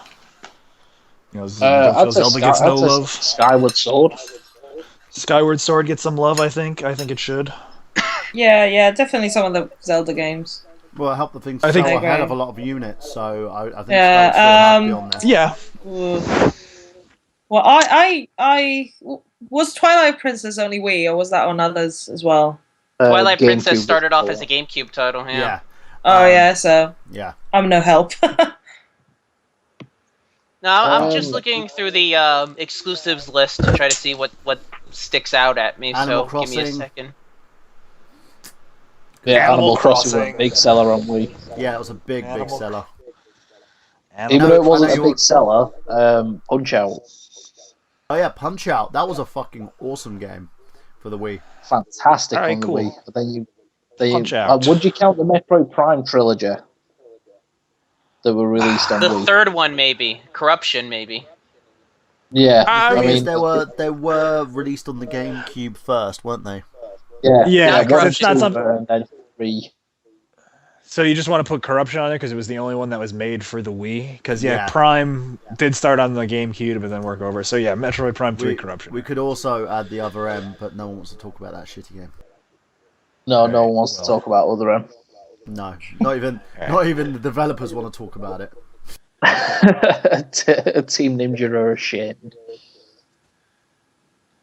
Wasn't there an exclusive Ninja Gaiden game for the Wii, if I'm not mistaken? No. Ninja Gaiden 3 said? was exclusive, but they re-released it as Razor's Edge on the PS3. Okay, yeah, so never mind. Metroid... One exclusive that always irritated me was, honestly, one exclusive that I really wish had come out actually for the PS2 was Dead Rising, Chop Till You Drop, when they tried to port Dead Rising over to the Wii. Because this was back when I still had a PS... It was, but this was back in the time where I still had a PS2 when that game came out, so I was kind of just sitting there kind of pouty, like, you know, if you're going to put it on the Wii, you might as well put it on the PS2 so I could play it, because I'm still in college and I still don't have money. Ooh. I've just thought of a Wii exclusive, and I'm ashamed I've not mentioned it already, Xenoblade Chronicles. And that was at the end of the Wii's lifespan, so yeah. And it sold a hell of a lot of units, again. That game is so limited in terms of its release. To be honest, I think it was called Project Rainfall in America, where it's Last Story, Xenoblade Chronicles, and Pandora's Tower, like that trilogy of games. Well, it's not even a trilogy; it's just a package. Yeah, and it's basically a game that we had to fight hard to get it here. Yep. And it's a fantastic RPG as well. Yeah. And GameStop still charges you an arm and a leg for this game, like 50 quid, which is ridiculous. Damn, $50 for a new Wii game? That must be an exclusive title. All right, so here we go for the Wii exclusive so far. If anybody has anything they want to add to it or take off of it, now is the time to say so. The Super Mario Galaxy, we're just calling it the series. We're going to call Mario Kart. No More Heroes. House of Dead Overkill. Mad World, he said. Skyward Sword. Xenoblade Chronicles. Brandon, you've disappeared. Ladies and gentlemen, Brandon's currently having some technical issues. He'll be back as soon as possible. As soon as he gets his internet connection sorted out. We're currently on the Wii section of the Best of Our Generation. Brandon Liggan is hosting at the moment and tallying up the results. Brandon, are you there? Brandon, you're clicking in and out, my friend. Brandon. Live, everybody. Everybody. Yeah, this is what happens when you do it live. Sometimes these technical issues, we have to deal with them. It sounds like a predator. He does. He might be sexually assaulted by predators. What we're going to do, guys, we're going to take Brandon out and bring him back in. Hopefully that will resolve the issue that he's having. Let's try and bring him back into the call, and hopefully that should resolve it. Brandon, are you there? No, he's still having the same issues. No. It's like an episode of Big Brother. Hey, he's back. I can hear you loud and clear. I was hearing you loud and clear that entire time. Yeah, you were having loads of technical issues for some reason. Right. I was hearing you. There was like I heard a big silence when I was like closing the Wii category, and then I was moving on, and then. Okay. So do you want to reiterate the Wii category quickly? Yeah. All right. So best Wii exclusive: Super Mario Galaxy, Mario Kart, No More Heroes, House of Dead Overkill, Mad World, Skyward Sword, Legend of Zelda, obviously, you don't gotta fucking say the whole damn title, you're not a fucking bunch of idiots. Xenoblade Chronicles, Punch-Out, and Animal Crossing. I think it's a pretty standard title. I think there's nothing that's like jumping out at me. I don't want to put any of those early launch titles on them because while they were good, they weren't anything that really stood out. Like, I want to put Wii Sports on there because Wii Sports was just such a great title, but I feel that, you know. Yeah, but I enjoyed it too, I have to admit. But again, best of, maybe not. Is it a best of? I mean, I would put it on there because it was the thing I played the most of. It still holds the highest regard as the highest selling Nintendo game of all time. Yeah. Which one? Well, because, I mean, Wii Sports. Well, didn't that get packaged with... That's what I'm saying. Technically, it's a cheat because it got packaged with the console. Yeah. But it got a lot of people Yeah. to play who'd never played before, Yes, like your which was a big grandnannies, achievement, I think. your friends of friends, your family members. Your So grand. I think based on that, it should go on there. I'm gonna put it on there. Yeah, Okay. it should it's go my on list. there because Yeah. didn't they eventually bring out a standalone Wii Sports as well? Yeah, 'Cause I know yeah, they they did actually Wii did it Sports because- Resort. Because some people actually didn't get it. If you got your console bundled with something else, like it didn't come with Wii Sports. It came with whatever game. Your bundler. You know, it was the bundle. It was bundled with. So, yeah. All right, I'm putting Wii Sports on there. So Wii Sports has been added to the best Wii exclusive title. All right, moving on to Xbox 360. I put a little bit more effort into this category. It's got 3 nominees already built in there. Gears of War, again, not going to pick a particular entry in the Gears of War series. Just going to go Played one, Gears you of War. played them all. I'm sorry, I've got. I mean, you got beef. You got beef with Gears of War. No, I'm just saying, if you played one, you played them all. It literally is just. I cut mean- and paste. Yeah, I can't Love hate on them. Gears of War. Even if I have problems with Microsoft, I can't hate on Gears of War. That game is just for what for its time, it pretty much became the standard for next gen gaming, and to be honest, it really did deserve it. Yeah, I'm not hating really on it. was It's, impressed it's by a, that it's game. it's a really good game, but it is literally one of those games where it is cut and paste. You play one, you play them all. So it's fine to have the hype kind of, you know, and the whole thing in one bundle. Okay, so here's my Render second entry in the best Xbox 360 exclusive is Halo Reach. The reason why I went with Halo Reach as difference from Halo 4, I felt Halo Reach told a better story. The way it was told looked better. It had a better cinematic effect to it. So I'm gonna go Halo Reach better than Halo 4. Agreed on that. Well, the Halo Yeah. 4 story was dog shit anyway. I mean, it wasn't. I was just going to say it wasn't as good as a game as Reach. That's all I'm gonna say. Wasn't as good as the game. No offense to the good people at 343 Industries. They did a great job. Wasn't as good as Reach. So I'm putting that on there. Also, Forza. Go on, Miguel. I'm sorry, I don't mean to keep interrupting, but I just wanted to say No, I don't. really wish. I honestly wish they would have continued with the Reach storyline moving forward, or at least that concept of the multi-man team instead of following Master Chief. When they announced Halo 4, I really thought it was a blown opportunity, because I think continuing it on with a different set of cast and crew, similar to Reach, probably would have been the best direction to go, but what do I know? Well, Yeah. you're not the buxom redhead from 343 Industries who just sets my heart aflutter. Oh, well, yeah. Yeah. Anyway, okay. So I added Forza to this list as well because, I mean, every good console needs a good racing game, and certainly Forza was that for Microsoft. I mean, it set the standard on that console, I guess, because Forza 2, you mean? they couldn't Because the first Forza was Xbox. Okay, yeah, Forza 2. Sorry. There was also wasn't there another one that came out? Yeah, there was Forza 1 Forza- was Forza- for Xbox. Forza 3 and 4. Yeah, but with 3 and 4 came out on 360 as well, didn't they? So that's what I'm saying. I didn't want to pick one particular entry, so I just put of those. Yeah, because there were Forza 2, 3, and 4, and Forza Horizon on 360. All right, so do you want to go with Horizon, really? Because Horizon was kind of like a new thing, I thought. It's still part of the Forza universe. Yeah. Franchise. All right. So we'll just call it just give it the franchise as a whole, not to any one particular entry in the series. So in that regard, do you want to add Fable to then? Because 2, 3, and Fable? those other spin-offs are...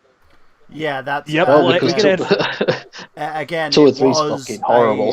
it still was a high-selling franchise on the Xbox. Yeah, it were. It was. I mean, it definitely got me to buy it, and I didn't play any of the first games, but I played Fable 3, and that was pretty fucking. I got it for free. Pretty fucking and cool. It was a really cool game. I liked it. It was very enjoyable, and it only took me about 3 days to complete. Yeah, it was one of those games when I was very surprised with how easy it was to get through, even though I let 85% of my country die. And I sired a lot of children and then got them all in foster care. Yeah. Yeah. Well, it's much like in real life. Anywho, so all right, that's 4 Xbox 360 titles. I feel like there should be some, parody. Lost Odyssey. To That's got to be on there. Lost Odyssey. Boom. There we go. Fantastic RPG and exclusive to 360 as well. Boom. Is it alright if I add one more then that kind of stuck out to me? I think it's an underrated franchise for the 360. Yeah. The Crackdown series. Yeah, Crackdown. Yes, Fantastic. absolutely. Even though it did kind of sell a lot of units, just because it was packaged with the Halo 3 demo or Halo 3 beta. So yeah, I'll give it to you. Crackdown. Trying to think, man. I'm trying to think. I'm trying to think of Xbox 360's exclusives. Yeah, There's not many. I mean, I honestly, the only other one that pops into my head is probably Alan Wake, but I don't know how much you want to give. Well, I don't know if you that, want to give that that is again, that game was one of my primary reasons for buying an Xbox 360. I think you should. Do you want to throw it on there? Yeah, We'll throw it on there. It's exclusive, and it was actually again one of the highest selling games on that system. All right. Yay! It's a finished game. I feel proud of my countrymen for Alan Wake. Yes, Alan Wake is. Even though I've never played it, because me and Xboxes don't get along. It still me and has the us Xbox controls don't get along.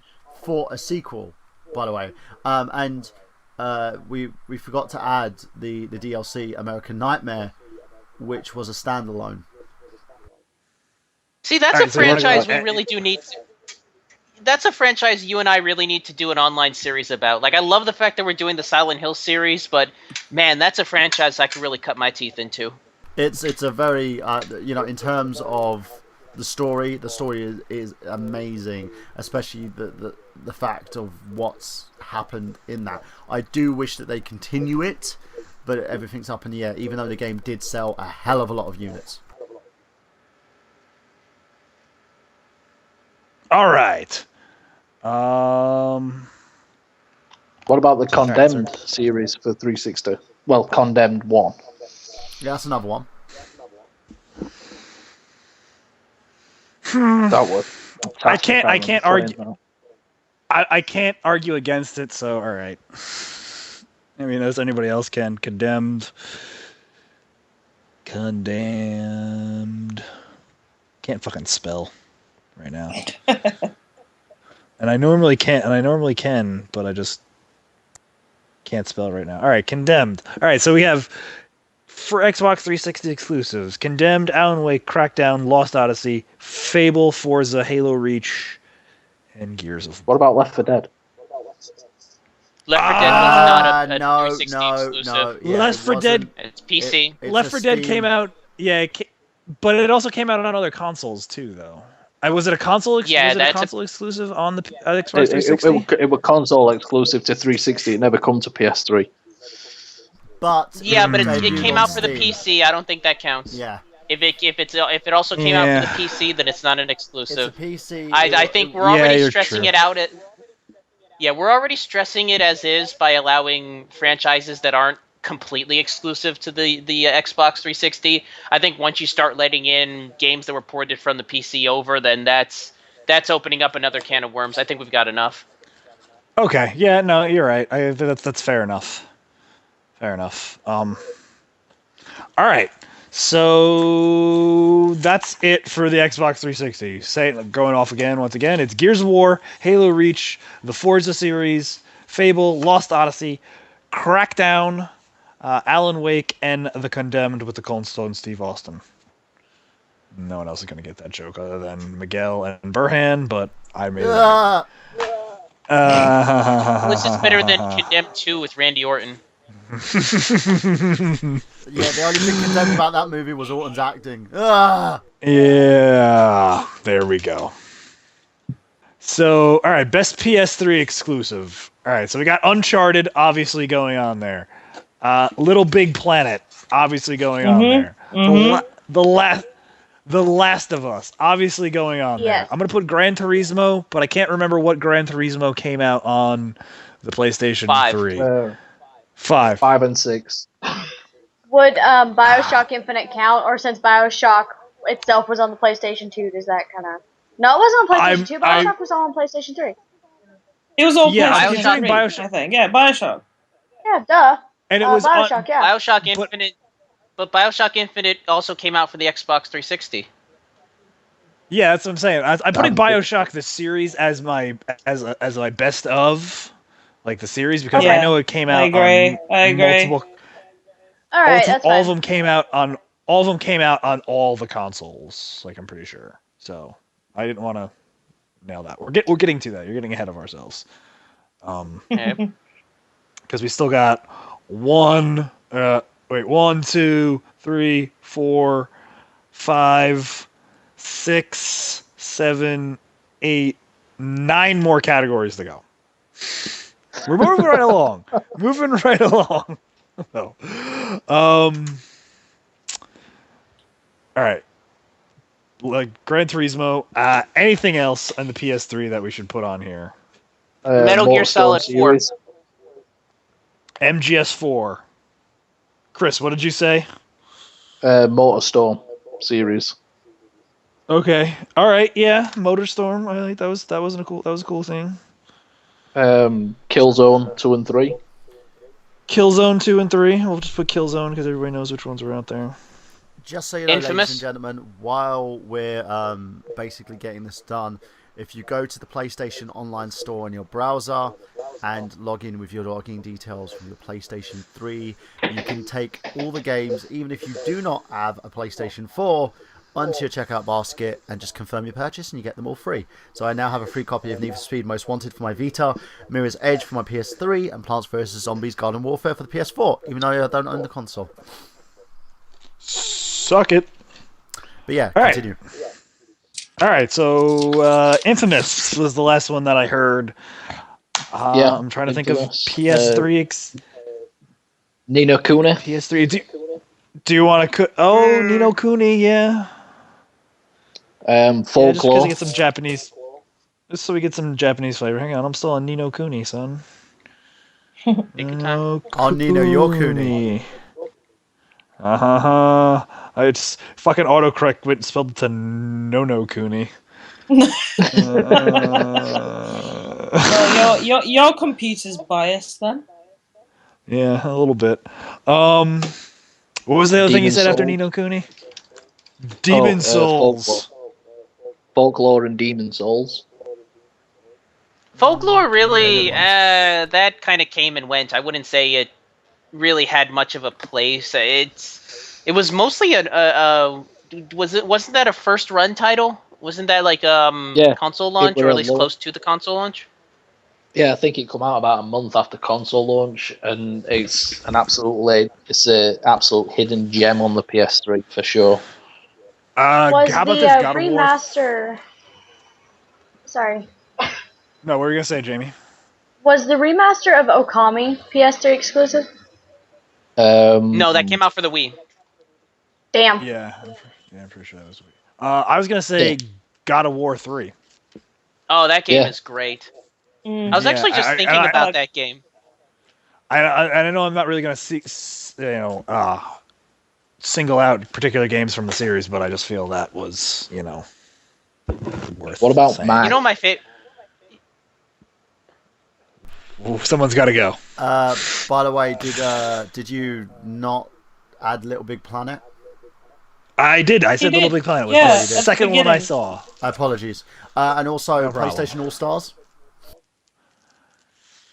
I mean, that was their like glorified Smash Brothers title. Yeah, it kind of sucked. Yeah, that's what I'm saying. I don't think that was the best of. Heavy the best Rain. Sony could master. Monster. What did you say, Chris? Heavy Rain. Heavy Rain. That was one. Oh God, that game is an orgasm in a disc. Yeah. It's multiple ones with multiple endings. God, it's so good. I Heavy love Rain. it so much. I want to play it again. All right, so Don't play it if you're depressed, though. Never play it if you're feeling down. Worst thing to play, but otherwise amazing. Or if you know a registered pedophile. So only people from IGG would get that joke. Yeah, that's why I wasn't gonna say anything. I was just gonna let it pass. All right, so here we go. Best PS3 exclusives. I think we got a pretty stacked category here. Again, from the top: Uncharted, Little Big Planet, The Last of Us, Gran Turismo 4 and 5, or 5 and 6, whichever the ones that were on this one. Metal Gear Solid. Which one? Which one? It was MGS4, right? Yeah, MGS4. Because I didn't put the number next to it. Do it the Roman numerals because it's fancy. Motorstorm, Killzone, Infamous, Ni no Kuni, Demon Souls, God of War 3, and Heavy Rain. Stacked category, to say the least. All right, moving right on. Best RPG, and I got a little bit more because this is where we're getting into the ones where I had a fully this is fleshed where out arguments idea. are gonna start. A fully fledged, yeah. This is where I'm gonna get a little controversy here, yes. Because I don't want, just because you like the JRPG doesn't mean it should really go on here. I'm talking about stuff that was Final Fantasy 14, A Realm Reborn, because it's a PlayStation 3 exclusive before it was released on PS4. I'm sorry. Best? Really? Yeah, that's like, best. Really? Like, we're The calling game a sold Final Fantasy. tons of copies. People basically nearly Yeah, but crashed it the sold tons of servers. copies because it has the words Final Fantasy in the Doesn't name. matter, yeah, it's yeah. still Doesn't sold. mean it's good. Final You're being Fantasy outvoted 14 on this one, sold bro. Yeah, and Final Fantasy 14 sold a bunch of copies, but that game is hated. I have not found one person that liked Final Fantasy 14. That's No. That's actually wrong. Final Fantasy 14 is hated, but Final Fantasy 14 Realm Reborn is praised by everyone. I was gonna say, Final Fantasy A Realm Reborn. I'm 500 hours and going still. That's what I'm saying, and it's still the fact that people have been praising that game still to this day since its release. But I just remembered it did have a simultaneous PlayStation 3 and PC release, so it doesn't count. So it doesn't count. So there you go. All for naught. All for naught. All right.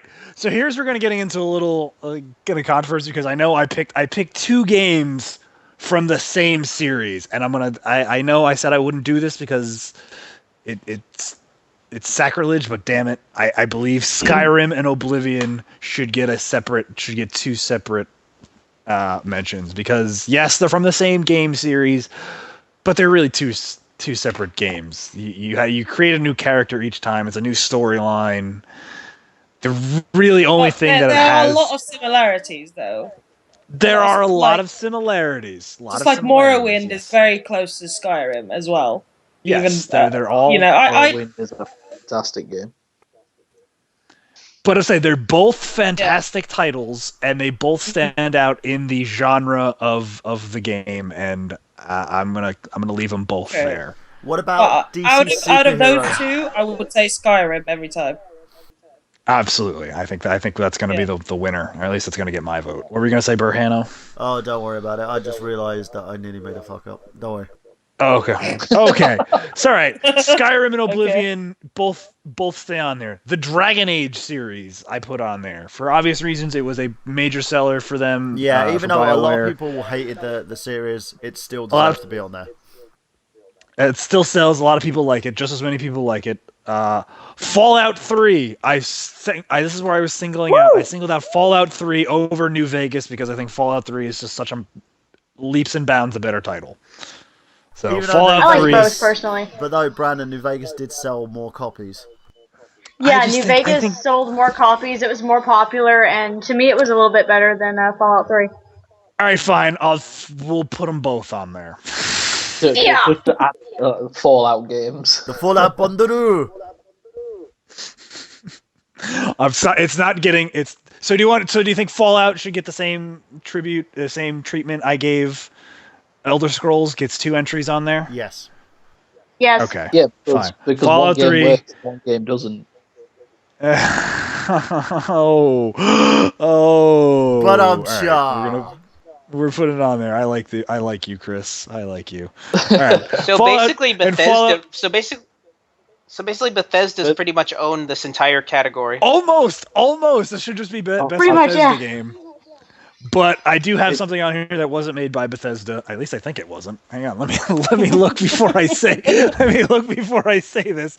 It's the South Park: The Stick of Truth. That's what it was. And I pulled my microphone out of my thing. Yeah, South Park: Stick of Truth. Great RPG. I don't think it was made by Bethesda. Hang on. Heavily praised. It was released. It was going to be released by THQ, but was then It was Obsidian. It was then Obsidian. bought out by Obsidian. Yeah. Not Bethesda. So it's not going to be a Bethesda sweep. I absolutely believe South Park. The RPG mechanics is very hokey and it's very primitive, but I feel the storyline and gameplay second to none. Yeah, man. and second to none. praised I had so much unanimously. fucking fun playing that game. Even though people have been basically, tearing the game apart for its mechanics, everyone has praised the game. So fucking fun. So fun. Oh, the And game's that's what it's hilarious. about. It's about having fun while you're playing the game, and I forget I'm playing a game when I'm playing Stick of Truth. So, Stick of Truth, best RPG. I am opening the floor up now to discussion of what we should add. This is where it's gonna get ugly, and I suggest you all to talk one at a time. Question. One RPG, even though it wasn't a big seller at all, I maintain it as the best RPG of PS3 360 generation is Nier. Just because that's the story to that game is probably bar none the best RPG story I've ever encountered in 20 years. But story isn't everything, and I've heard the gameplay is pretty meh. I've heard the gameplay is a standard action hack and slash RPG. So I wouldn't put it in the best of. I mean, if we're putting it aside, if we're putting it with the likes of, the Bethesda catalog and Stick of Truth, I probably wouldn't give it a best of. I mean, considering also going back to what I was going to ask, are we also going to give Fable and Lost Odyssey slots, even though they're nominees in the other category? But would you consider Fable an RPG though? Yeah, it's marketed as an RPG.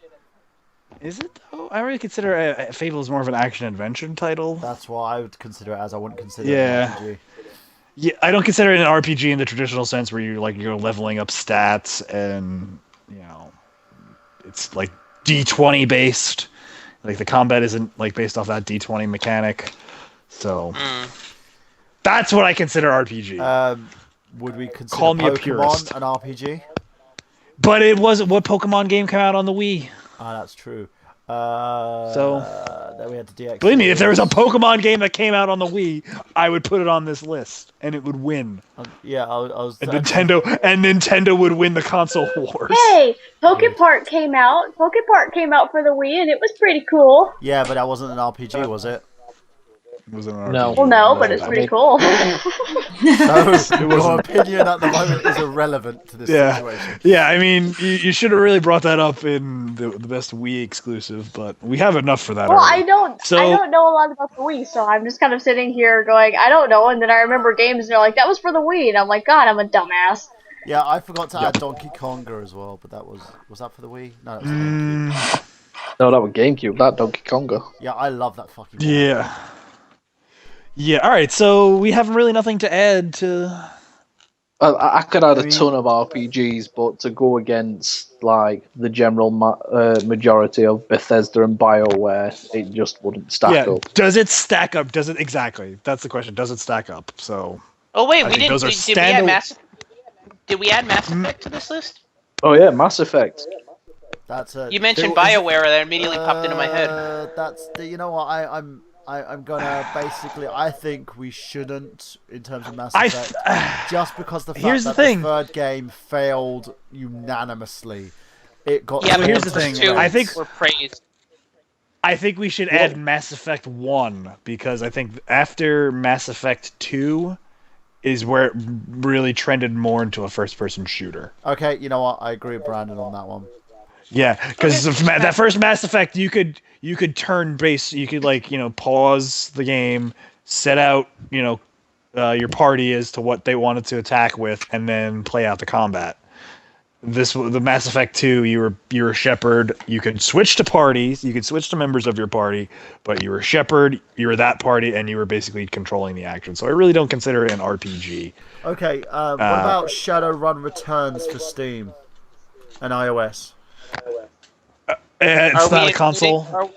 Yeah. Yeah, I didn't make PC a part of it because PC's like never really goes out of style.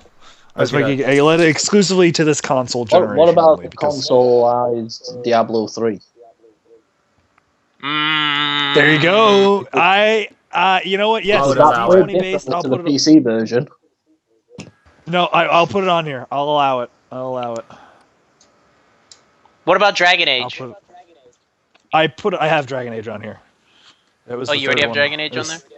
Yep. It was Skyrim, Oblivion, Dragon Age, Fallout 3, Fallout New Vegas, Stick of Truth, Diablo 3. And Mass Effect. Do we want to put and Mass Effect, the first Mass Effect. We'll just have to specify Mass Effect first game. All right. There we go. That's the lock for best RPGs. Skyrim, Oblivion, Dragon Age, Fallout 3, Fallout New Vegas, South Park The Stick of Truth, and the first Diablo 3, and the first Mass Effect game. All right. Best licensed title. What were we going to say? I was going to say, so we're not putting that Final Fantasy 14 Reborn thing on there? Because I know that Burhan was kind of plugging for it. He was plugging for it, but I kiboshed him because he doesn't stand up to the same quality at that. And I was like, Final Fantasy, Fair enough. Just figured I'd clarify. I'll deal with the hate of all the Final Fantasy nerds. unless there becomes like overwhelming, unanimous Final Fantasy. Final Fantasy X is amazing. In my view, Final Fantasy X is amazing. And that was on PlayStation 2. Yeah. Exactly. that was the last good Final Fantasy game in my opinion. They haven't topped that one since. Shame. Yeah, they've tried to do all these new things and they've just never really they've gone so far away from what they do the best. Anyway, best licensed title. And this is where I kind of get a little ethically because I didn't want to add sports games, but if we have to fill the category out, I'll allow them on there. Best use of a license. It's best. Like Like a licensed title, like something taken from outside of video games, like comic books, movies. Oh, okay. TV and film, TV, etc., etc. I would even. Can you put? Do we want to put the Guitar Hero Rock Band games in it because they were kind of popular during this console cycle? I don't know. I would. They would have to be. They would have to be because they sold a shit ton before people lost interest. So it was like Rock Band. Yeah, Rock Band was on the. Just put Rock Band. Put Band Rock Hero. Or just and also every fucking dancing game on the fucking planet. So you just want to put Just Dance? They started Just Dance times though. Yeah, Just Dance. Because Just Dance again, that sold a shit ton of copies. Just Dance does have some license. But is that a licensed title? I mean, that's just things using licenses in the game. No, it's a Ubisoft licensed title. Right. But what gets that Just Dance game over is because the fact that it has licensed music and you're dancing along to your favorite song. You can say the same with the Hero franchise, the Guitar Hero and Rock Band. But I was putting it. Is it the same as something like I was putting Arkham City in it? That's using the Batman license. That's a specific license, the Star Wars license. It's not really music licenses. Go for it. The Wolf Among Us. That was licensed Fable's title. Fable's Comics. There we go. Wolf Among Us. Wolf. I fucking autocorrect. Also, they just came out with, if you want to add more, like if one more from Telltale would count, they just did the Game of Thrones one as well. Yeah, but that was, I mean, that's not on... That's on this generation. That's not on well. That's on PS3 exclusive yet, but I mean, it's more than likely going to come out for PS3 at some point. Yeah, I mean, but that's why I was gonna put Walking Dead on here as well as best use of a licensed title too, because. What about the Telltale Back to the Future games? Yeah, there we go. Back to the Future. Were those consoles? Yeah, I guess All right, yeah, we're gonna put it on there. They were. I don't think they ever appeared on PC. I know they appeared. I know it appeared on PS3 and Wii. And like mobile platforms too, I think, didn't they? All right, yeah, but we'll count it on console because it did get a console release. All right. So that's Arkham City, South Park: The Stick of Truth, Wolf Among Us, Walking Dead Season 1, Back to the Future, Marvel vs. Capcom. Marvel vs. Capcom 3. Yep, that was licensed. MV. I'm just gonna use the super. Spider-Man VC3.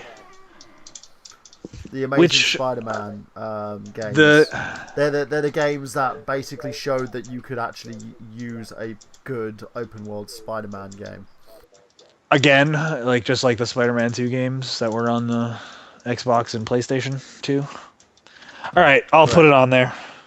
What about Deadpool? Deadpool. Deadpool got mediocre reviews. I didn't like it myself. It did get mediocre reviews, but was it a good use of the license? Yes. Oh, definitely. Okay, yeah, in that regard, yes. Okay, it's on there. Well, if we're gonna go that route, it didn't. Aren't we just going licensed games that are? But no, I'm not going to put the.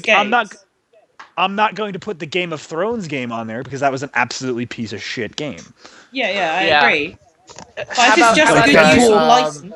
What about the WWE franchise of games?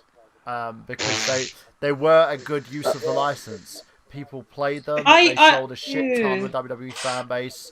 The fan base has been. They didn't get shit reviews. They got okay reviews, but they still. Surely we should pick games that had, great games that are licenses rather than good use of license. Isn't that better? At least in my view, it's better to choose the great licensed games rather than a good use of a license. Well, good use of a license. Not. I think it's really two sides of looking at the same coin, basically. Like a game could be okay. Like the Deadpool game was okay because you were playing as Deadpool. It gave you the kind of feel. But it used the source material of Deadpool. Fantastic. Exactly. Whereas a bad game and a bad use of the license would be the Game of Thrones game, which was. Or the Walking Dead Survival Instinct. Or the Walking Dead Survival Instinct, or exactly. So are we gonna use the WWE things or not? Because I'd say it was a successful use of the license. Yeah. It uses the source material well. All right, Chris, then Miguel. No, I was just going to say it uses like WWE. I don't play the games myself, but it uses the source material perfectly as to what it would be in the soap opera. Perfect. All right. Are we going to add Injustice to that list? Boom! There you go. Yeah. That's what we were missing. Injustice. There we go. See, I like the way this works. I can't believe we didn't do this last year. What a dick. All right, so what we got so far? We got the Arkham City games, or the Arkham games in general.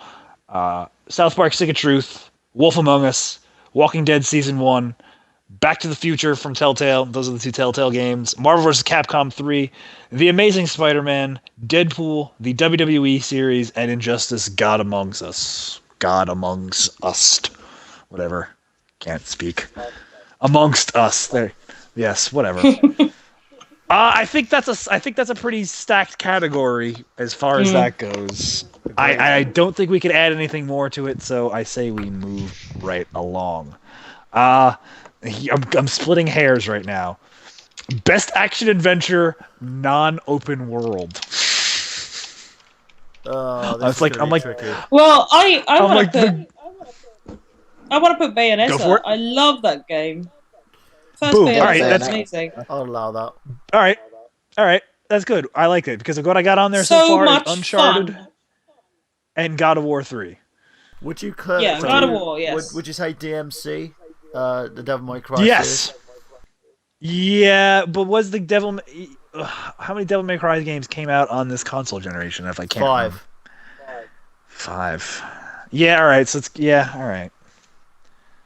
Devil May Cry. Would Resident Evil count? Yeah, that would count as its current iteration because when it moved over to PS3, it did turn into a whole, adventure series of games instead Exactly, of... it did turn into action adventure once it hit PS3. So. Yeah. Okay. Boom. Resident. Little boom. Resident Evil. Resident Michael Bay. Resident Michael Bay. I'm sorry, I didn't know we were talking about Resident Evil, Chris on steroids. All right, so we got Uncharted, God of War 3, Bayonetta, Devil May Cry, Resident Evil. I feel like there should be more to this, man. There should be, but I'm drawing a fucking blank, which is bad. Tomb Raider. Yeah, Tomb Raider. Oh, yeah, including the revamp. They did the revamp edition. Well, though, in a way. What'd you say, Chris? Wasn't that quite open world, the last Tomb Raider game? No, I remember it was being pretty linear. I mean, I have one, and you guys are going to hate me for saying this. What? Skylanders. Go. No, well, I haven't played them, but they look like fun, so I'll allow it. It's very linear, but in the same level, it is an action-adventure game, and it revived Spyro. Exactly, Yeah, okay. I agree. Spyro was fabulous. Yes. I'll put it on there just because it... Would you count Dark it's popular. Souls? That's not action-adventure. Yes! It's more of a survival horror, isn't it? Dark Souls, no, that's action adventure. RPG. That's fucking that's action adventure. It's hacky slashy. Okay. Predominantly. Yeah. Castlevania, Lords of Shadow. Hang on, I'm still on Dark Souls. But the first one did really well, so I think that could count. If you add Lords of Shadows 1, the second one was I love both games, but I'm biased towards Castlevania, so. I've still got Rob Man's Castlevania set that I've got to send to him. I should have sent that to him ages ago. Just send it to me. Yeah. No, I'm just going to send it to Rob Man. It's his. I've got that on a video camera. You hoarder, you're just hoarding other people's games. No, I bought him a present. Which Castlevania were we talking about? It was Lords of Shadow. Lords of Shadow 1. Or AKA Castlevania Shadow of the Colossus.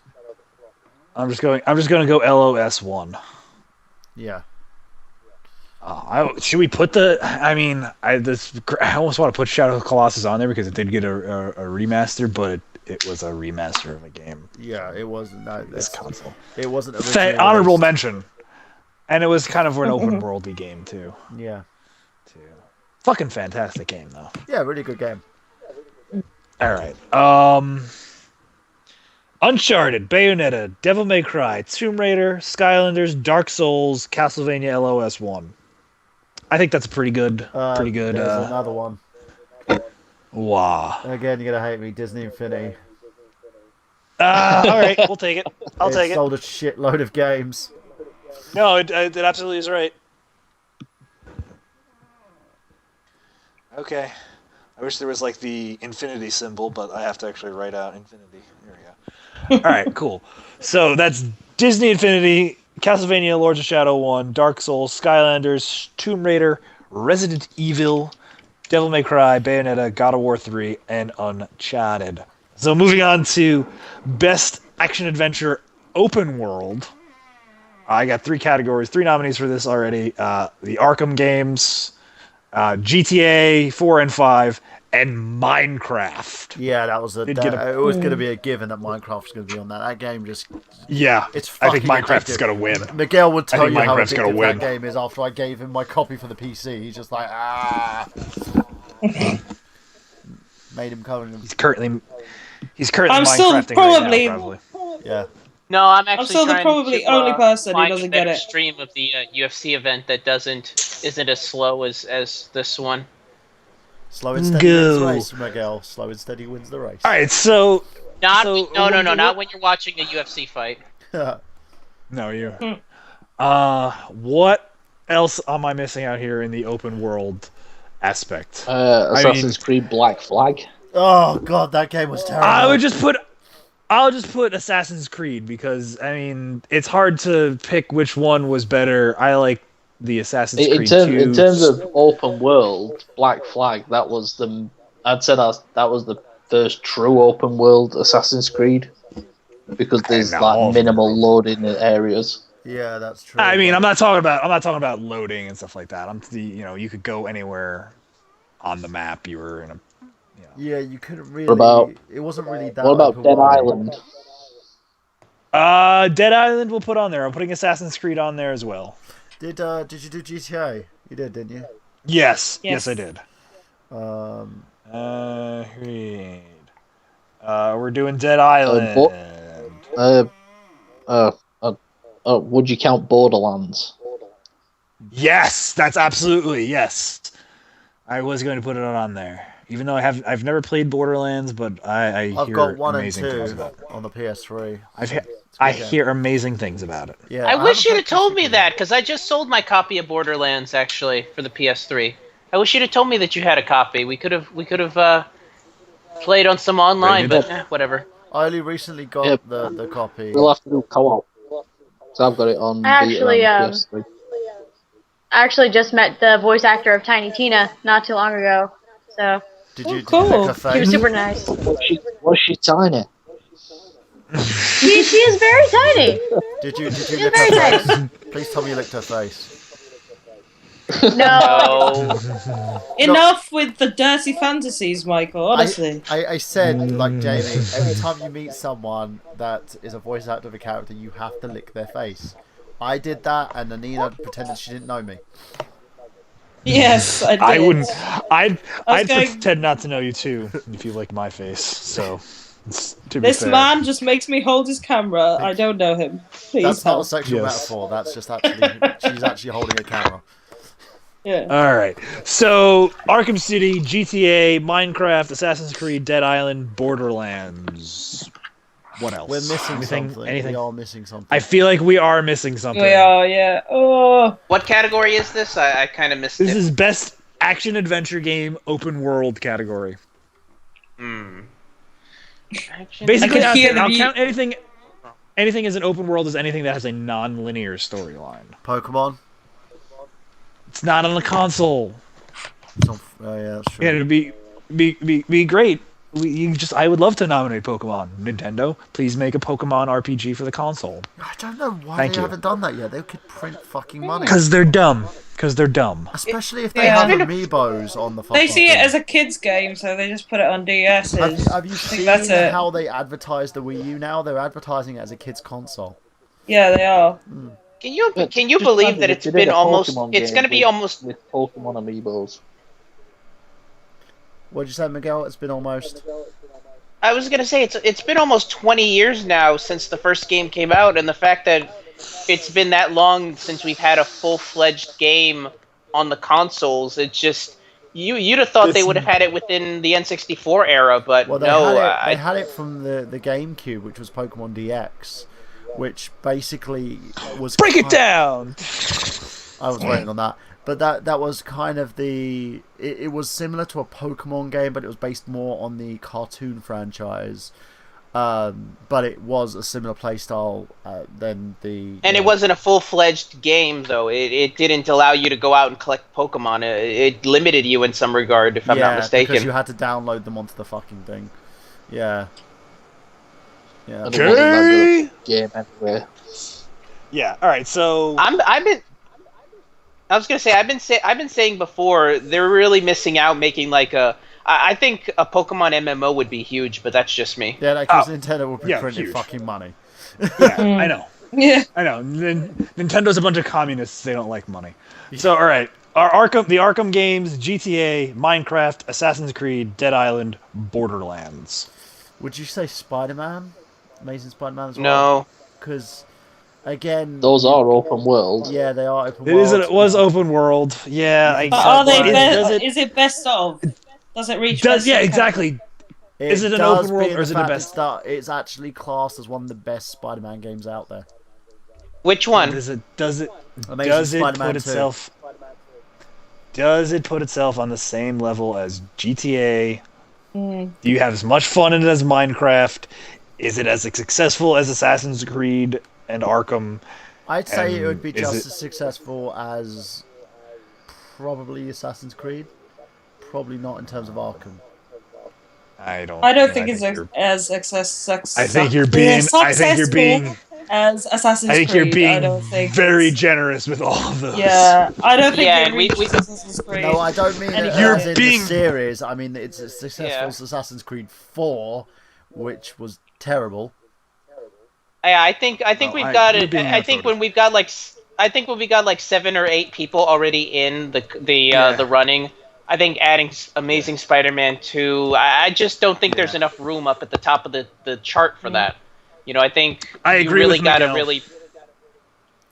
You know, it's Amazing Spider-Man 2. Amazing Spider-Man 2, I'm sure, is a great game, but does it have the name recognition as a game of Assassin's Creed, of Minecraft, of the Arkham City games? I shall rescind that. Yep. Well, it doesn't matter. You're rescinding. You're being voted out anyway. So, God, all right. Breaking news! I've got a basic status on this gaming show. CM Punk has officially signed with UFC. Really? Get the fuck out of here! It's just been broken today. I'm watching the event.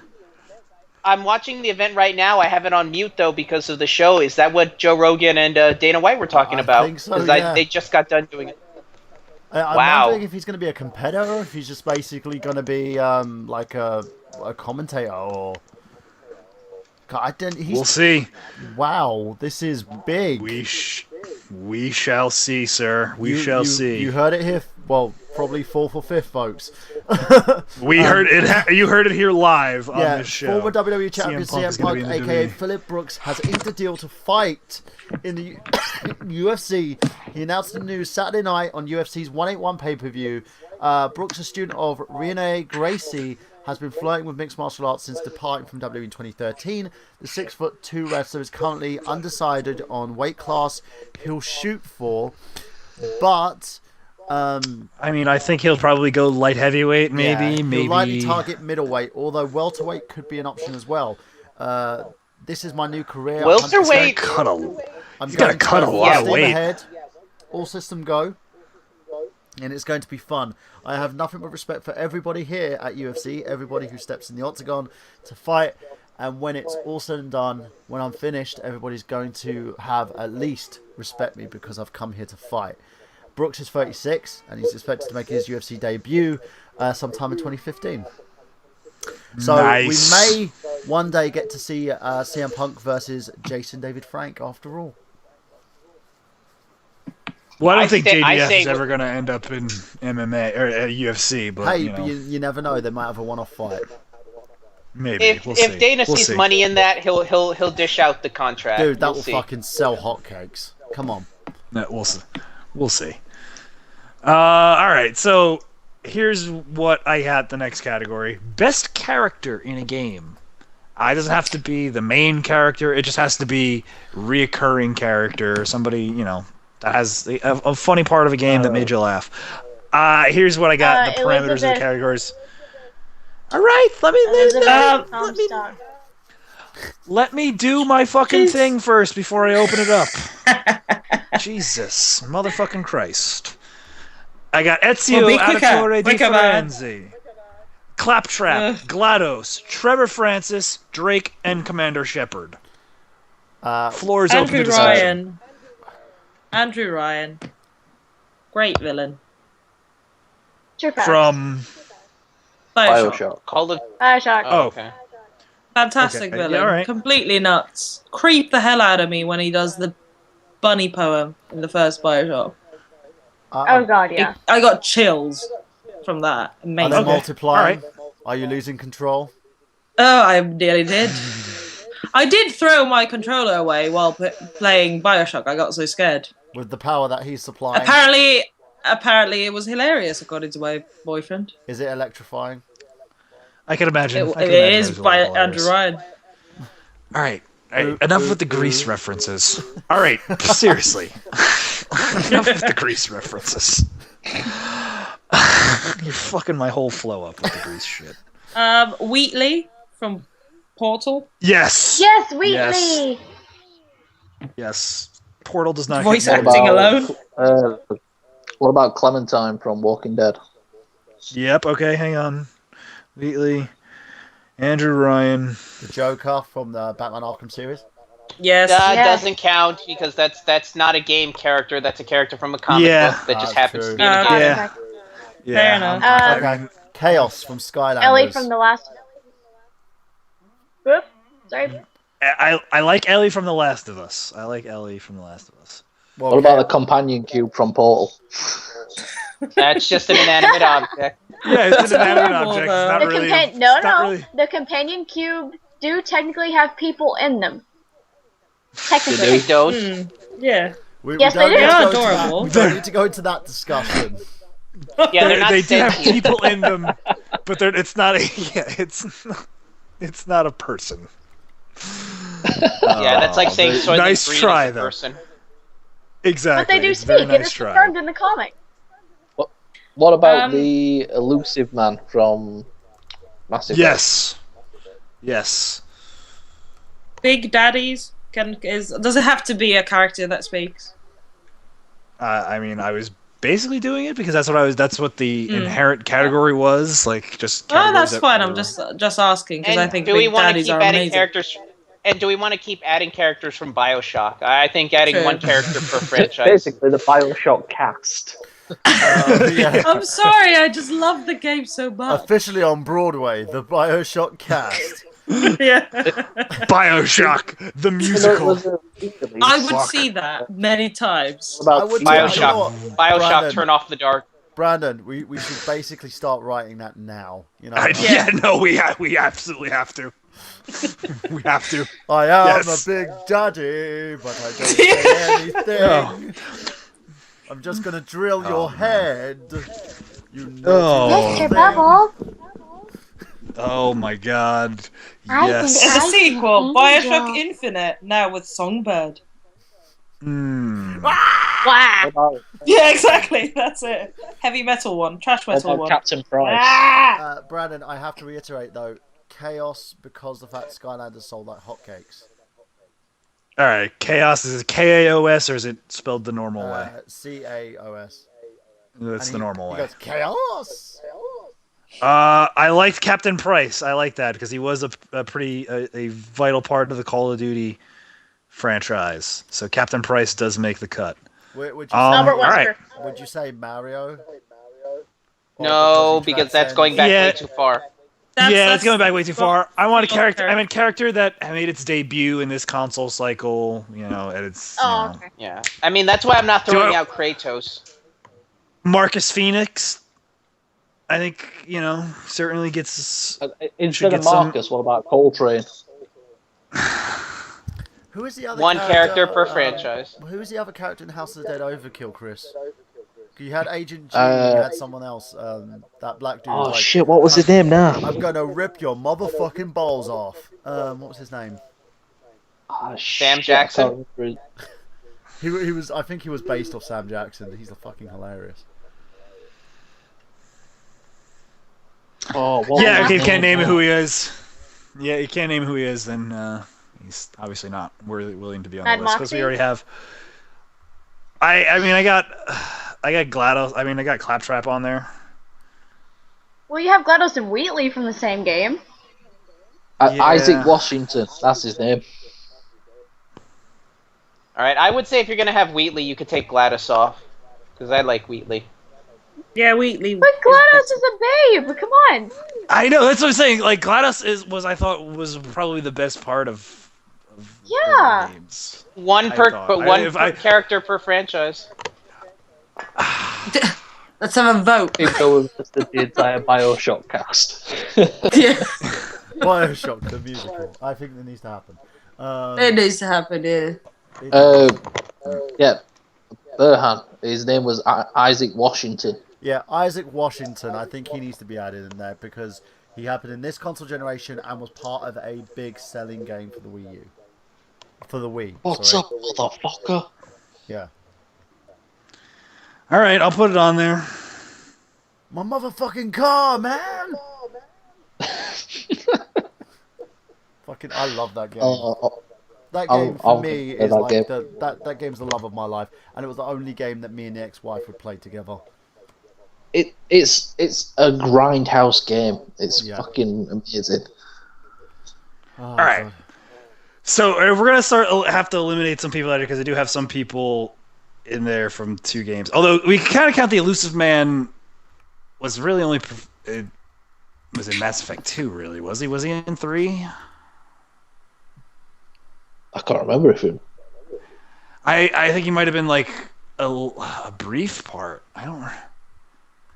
Well, I think you were in it just at the beginning in Mass Effect 3. Yeah. So he really only appeared in Mass Effect 2. But I put Shepard. Do we want to? So who do we? If we had to eliminate somebody from the Mass Effect series, who do we eliminate? Shepard or the Elusive Man? Yeah, I'll put. I'll eliminate everybody. Garrus from Mass Effect. No, I see. I like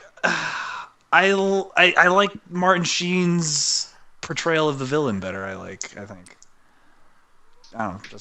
Just my opinion, I guess. That's my fucking awards.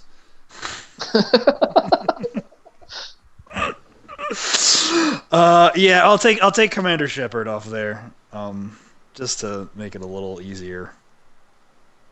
Because I mean, it was really kind of how you played Commander Shepard. What about your Shepard could be a fucking douchebag if you wanted him to be. I still can't believe CM Punk signed with UFC. That's fucking immense. I'm not surprised. Not surprised. But he has like literally no MMA background whatsoever. Brock Lesnar didn't have one when he came in. He actually had a few fights before he came into the UFC. But Brock Lesnar's also Brock Lesnar. Brock Lesnar's also Brock Lesnar. Yeah, he's fucking huge and could probably destroy a tank.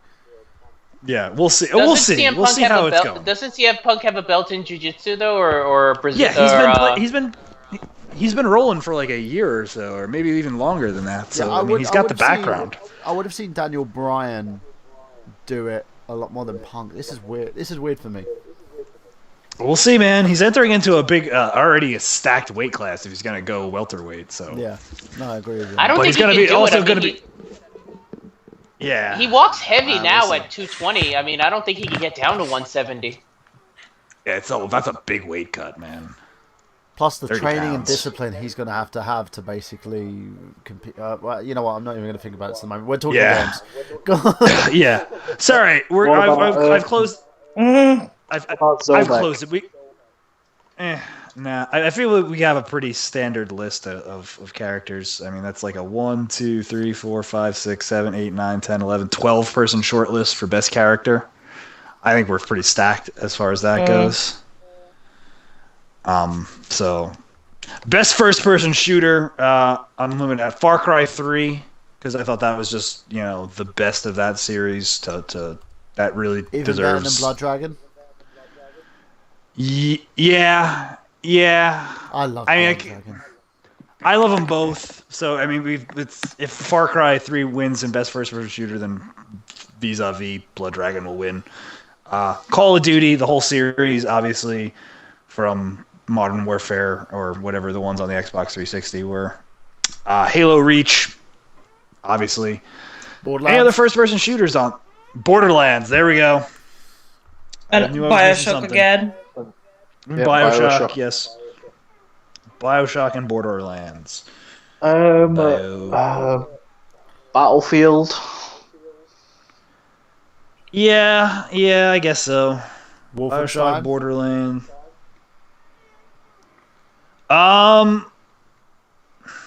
Wasn't that one Wolfenstein? Wasn't Wolfenstein the most recent one? They come out on everything, did it? The New Order. Yeah, it came out on. Yeah, you're talking about New Order. Yeah, New Order came out on next gen consoles. Ones. I don't really remember any of the Wolfenstein ones. There was a Wolfenstein on 360. What was it? Yeah, that's what I'm saying. I don't really remember it being like a standout title. Yeah, it was a couple that were developed by Bethesda. Yeah, there was a couple. I don't really remember any of them really being a standout title. So, Oh no, not Doom 3. Yeah, no, not that. No. Ultimate Doom 3 Ultimate Edition. That was a standout. No, I title. see. I don't. But did it stand out in this generation? I mean, but yeah, that's what I'm saying, because it stood out. It stood out in this generation because it was a port of a game from the previous generation, or a port of a PC game from a few years before, when console hardware had caught up to. So yeah, I'm not gonna count it. Medal of Honor.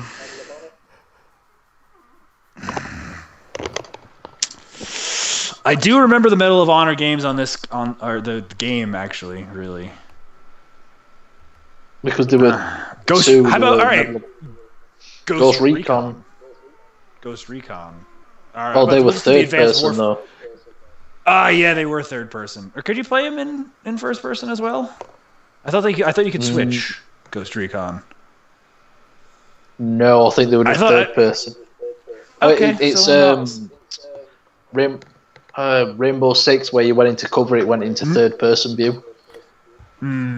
Yeah, see, I'm talking about just strictly first person shooters. You look at your gun. Yeah, well, you did with Rainbow Six Vegas. It was strictly first person, but when you went into cover, it went third person. But you couldn't. You could shoot third person, but as soon as you move out, it goes back into third person. First person. All right, so I'll put Rainbow Six Vegas on there because it was a big. What about Fallout? Would you cast Fallout as a FPS? Fallout's a first-person shooter. Just because it's an RPG doesn't mean it's not a first-person shooter. Yeah. All right. No. Yeah. That's good. That's. Yeah. We'll count it. Fallout. All right.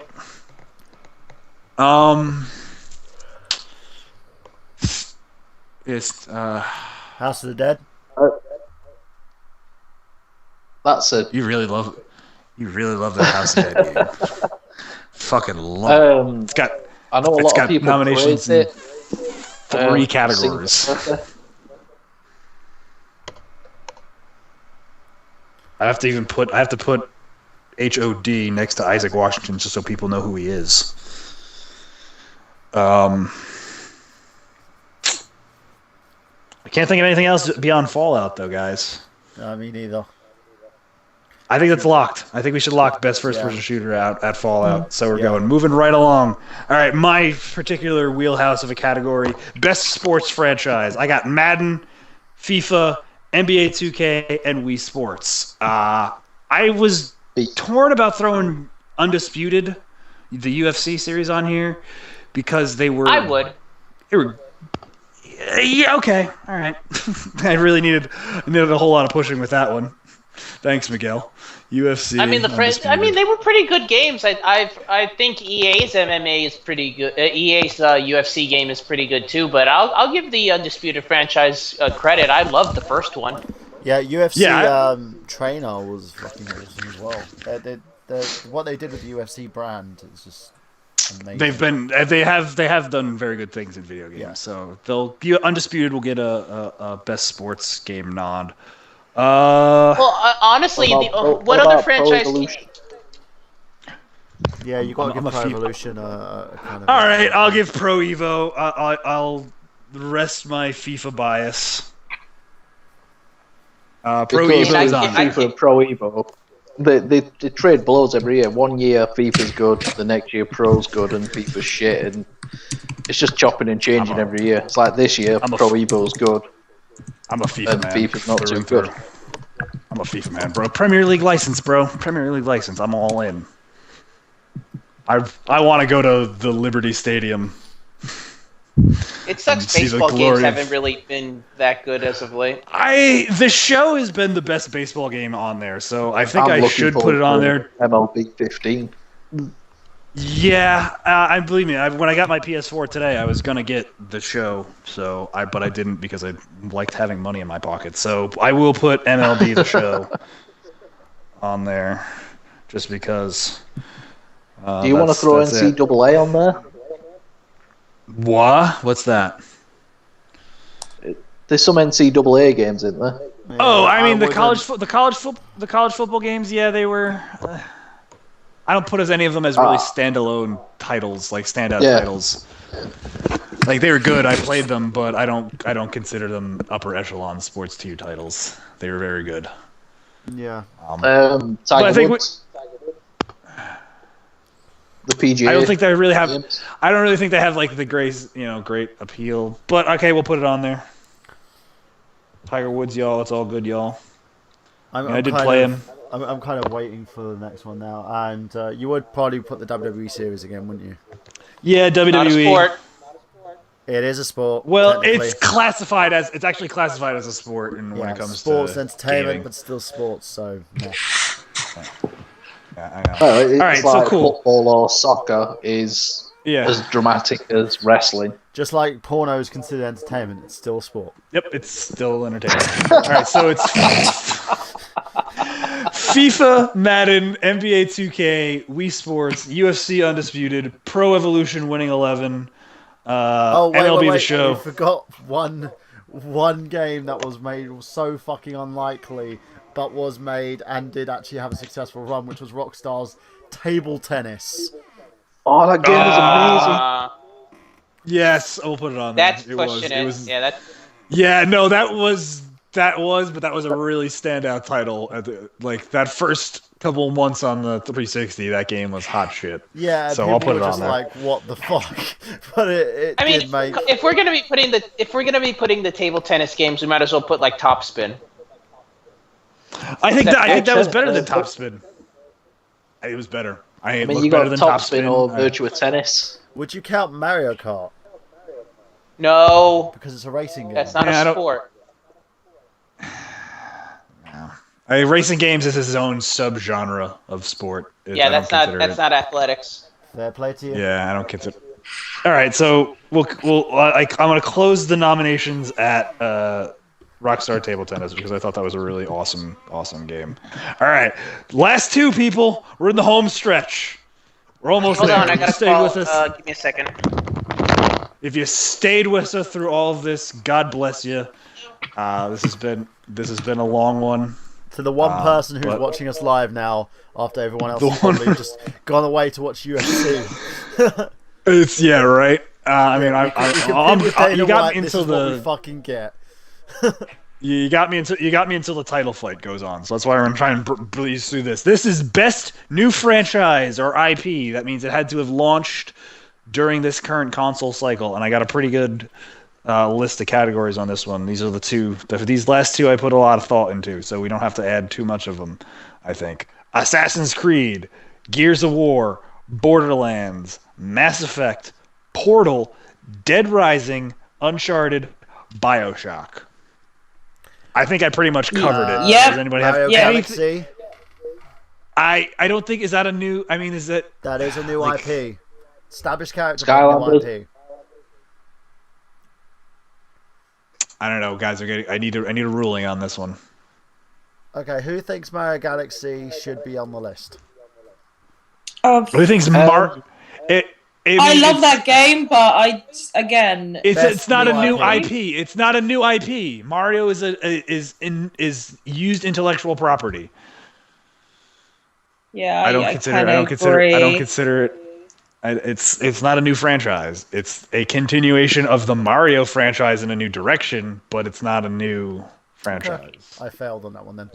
No, it definitely got my nomination in Best of Generation. It's just not a new IP, I think. Okay. What about the Lego series? Yeah, that's a great one. Boom. I knew I missed something. Lego. I'm just putting Lego. Did you put Skylanders? Skylanders, which debuted in the current console generation. Alright, fine. You fucking love Skylanders. I don't fucking like. I acknowledge the fact that the fucking thing sells like fucking hotcakes.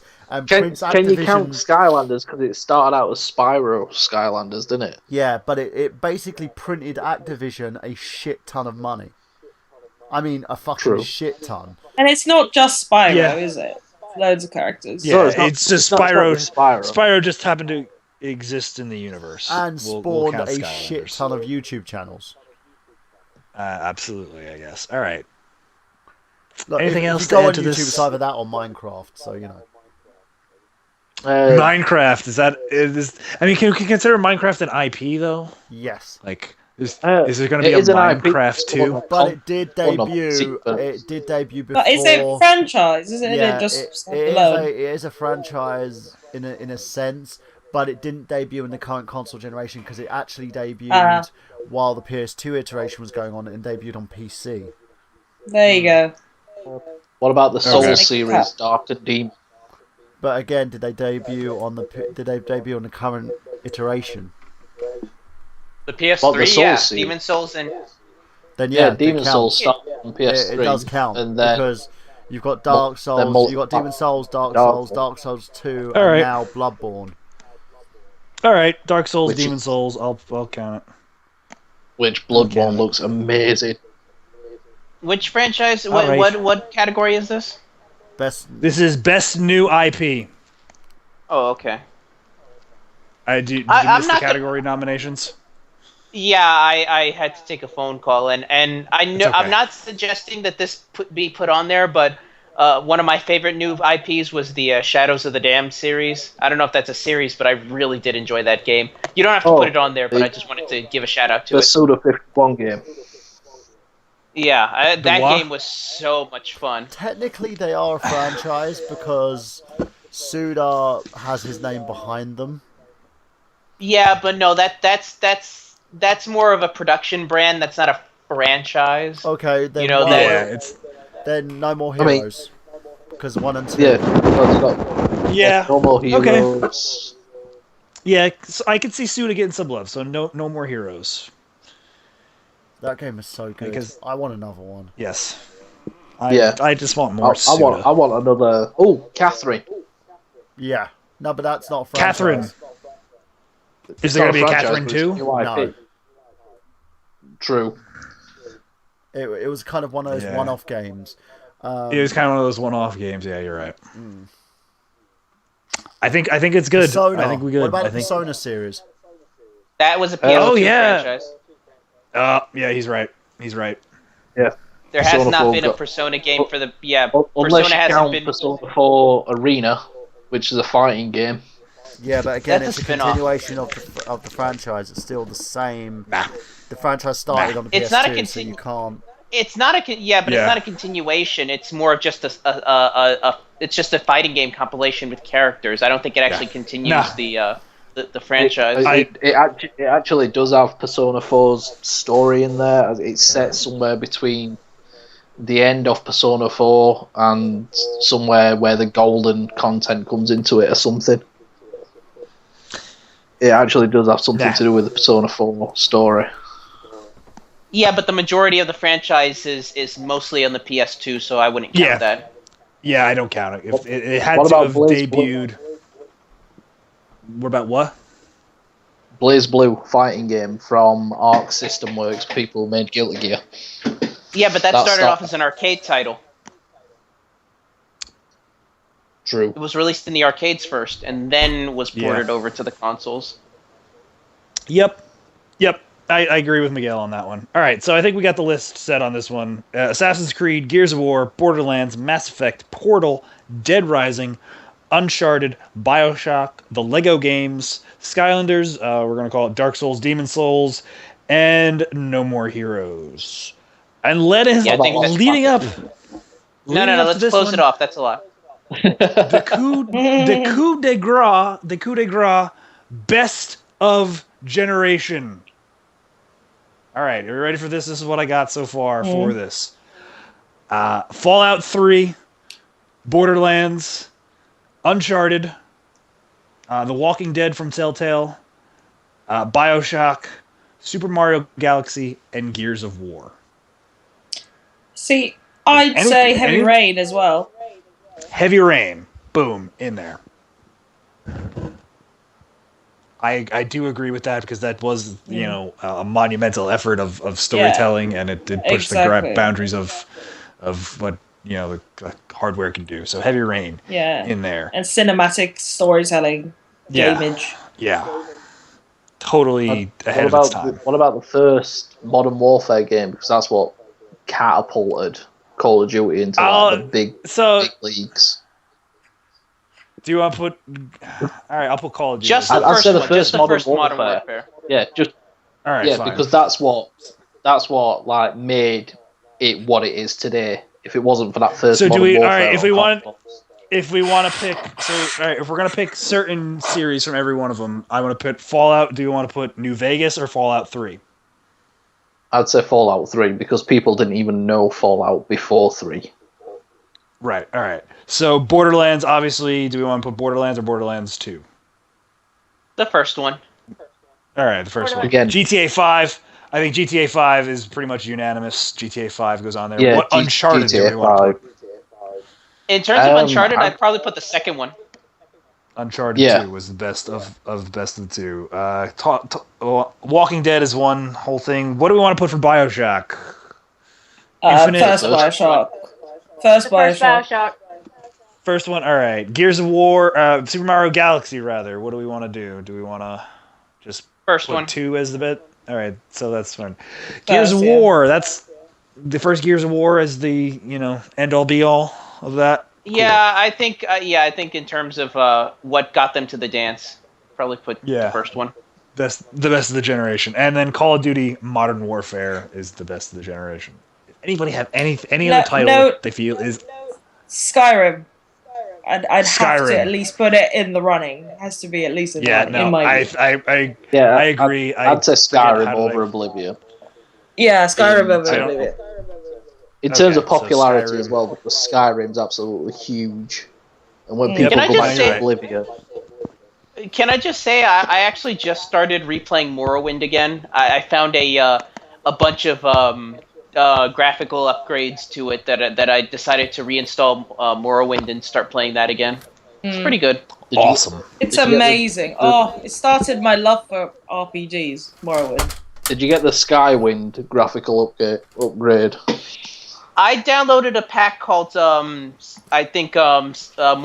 Overhaul, or Overdrive, I think it's called. It's basically a giant compilation of different texture and graphical upgrades, all put together in one. And it looks pretty good, actually. I'd probably put it up to, like, Oblivion quality. Yeah, it looks really good. There's another one called Skywind, where it's Skyrim graphical engine with Morrowind. I had a hard enough time with this one, with my computer running it, so I'm not even going to try the Skyrim one. Yeah, I don't think you'd want to. Alright, so, best of generation, Fallout 3, Borderlands, GTA 5, Uncharted 2, Walking Dead Season 1, BioShock, Super Mario Galaxy, Gears of War, Heavy Rain, Call of Duty Modern Warfare, and Skyrim. I think that's a... There are others. Sorry. I'm not putting. No. Yeah, I think this is enough. You've got. I think this is enough. The game sold a shit ton of units. You can't be biased just because it's a kids game. All right, fine. Which one? Skylanders. I'm guessing. Skylanders. Yeah. Which one though? Which Skylanders game? The first one? Yeah. The first one basically sold over a freaking, I think it was something like over 1 million units for the game and over 1 billion characters. 6, 7, 8, 9. All right. Yep, put it in the running.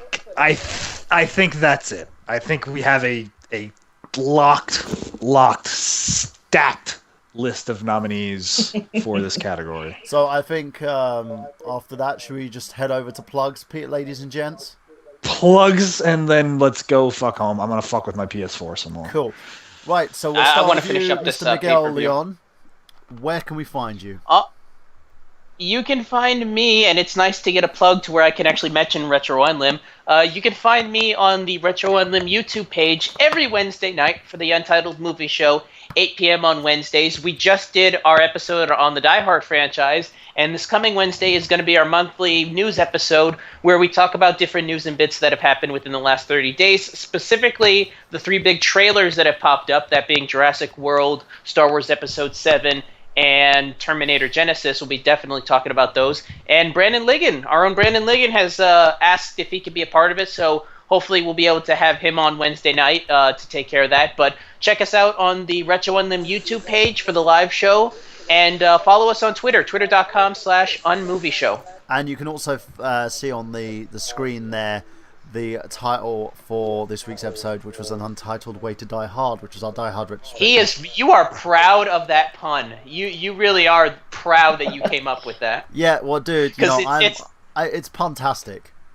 It's not enough that I just say, yeah, we did a Die Hard retrospective. You have to be like, you got to mention the pun. It's just I worked really hard to come up with that. I'll give you credit for it. You did work really hard on that. Oh, well, not really. It just came to me like within 5 seconds. But anyway, Anina, where can we find you? Follow me on Facebook and Twitter at Anina Khaski, ANNINA KASKI, and that's where I'll let people know what I'm up to. Currently, just writing a script, so that will take many months. So. And big things coming from Anina Khaski, of course. Jamie, what about you? You can find me on Shimeji on YouTube and on Facebook at Hazardous Cosplay. We're still working on our Ruby cosplays to be premiered at Conuga in February, Roman Torchwick, and Neapolitan. We're very excited to be working on those. And we're also hopefully going to be working on some Halo stuff next year, more specifically Red vs. Blue. And you can find me on Twitter and on Tumblr at gvirusjunkie. And I am hopefully going to be talking about the Uncharted series on my YouTube page, as well as probably going through and looking over Alien Isolation, as I didn't give that a proper go. And Mr. Chris Sanderson, where can we find you? You can find me over on Pixels Without Borders on Facebook, Twitch TV, Instagram, YouTube, and Twitter at official_PWB, and I'm starting to live stream a lot more, so head on over to Twitch TV/Pixels Without Borders and give us a subscribe and a follow, because it helps. You can find me at www.nerdgenius.com, youtube.com/thenerdgenius, dailymotion.com/nerdgenius as well, and we are going to be starting an MCM quite soon, which is a multi-channeled network, which we'll be doing on Dailymotion. We may then move that over to YouTube if we can prove it successful, so if you're a content contributor and creator, give me a holler.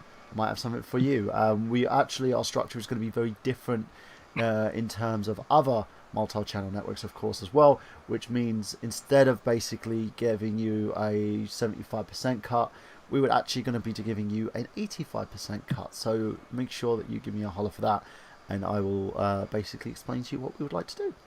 And obviously on that as well, we've got the debut tomorrow evening of the Silent Hill Genesis Indiegogo. And the thing is, we've been working on this TV pilot with Konami for over a year now. I approached them about this. They like the idea of it, but the only thing is, we need money to do it. They will not provide us with that money because they want to see a pilot, which would be our proof of concept, so to speak. So we're going to bring it to you guys, each and every one of you. And if you'd like to fund and sponsor it, you can do so by funding the Indiegogo, or you can also go to the site, which is going to hopefully debut on the same day, or may debut in a few days after, which is silenthillreturns.com. Yep, I own the rights to that. I'm awesome that way. And also go to www.enigma.co.uk. I have loads of other stuff going on. If you want to go and find me, you can go to my Facebook page, Nerd Genius, of course, www.nerdgenius.com, to find stuff from me, Travis Goss, Sander Scullion, and Dan Ashley, of course, as well, with his Quantum Geek series. Got some amazing content. The site's had a complete overhaul, and everybody, including the radio show heroes here, seen it, loves the site, thinks it looks awesome. So make sure you check out the content. If you're a creator, give me a holler at Michael Burhan at nerdgenius.com. If you want to get your stuff on the site, we'll do everything we can to promote you. Give you an extra little avenue to kind of promote your stuff and get your channel noticed. And that's pretty much from me. So we'll go to you, Mr. Brandon Liggan. Where can we find you? And of course, you get to do the legendary sign-off tonight. So go for it. Oh man, it's so much fucking pressure to live under. Oh man, I know you're gonna do this. All right. Me. So, if you like hearing me talk about stuff, I talk about stuff on this fine YouTube radio station thing we do over here. Fridays, I talk wrestling on Slamcast, so that happens. Yeah, there's you should actually check a that picture out. of the CM Punk meme that we created for Slamcast. So great. Yeah, it's so that happens Fridays, usually around 8 o'clock ish on this channel. You can follow me on the Twitter, @BrandonAllHope. You can hit me up on the tweets and on the Instagrams. Apparently nothing. Twitch, just fucking Google search me, man. I'm on there. I do stuff. Butt stuff. I do. Well, I try and do butt stuff sometimes.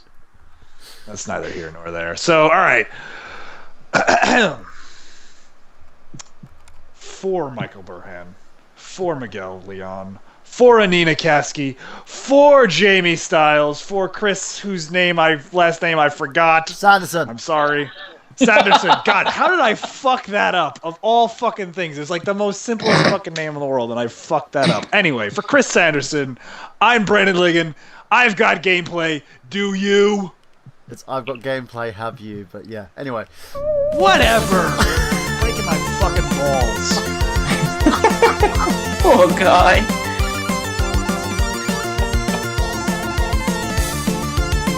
I mean, you could have got it right, Brandon. Come on. It's one. I did it my way. And like what Frank a way. Sinatra. Like Frank Sinatra, bitch. I paid the cost. But did you? I took the blows. Just let it show. Well done. Well done. Thank you. Oh my god! As the music plays, we're still talking about this shit. Oh! Brandon, do you follow UFC? Oh.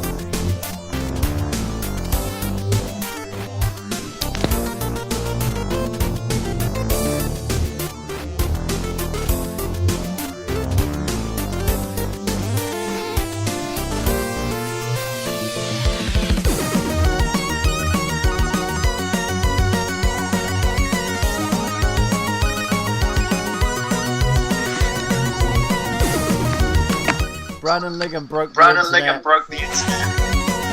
I did. Well, I mean, I break a lot of things. I'm calamity incarnate. The internet What is happened? now retarded. Who's getting fucked up, man? Oh, dude, Anthony Pettis just tapped out Gil Melendez. Get the fuck out of here. Spoilers. He just tapped him out.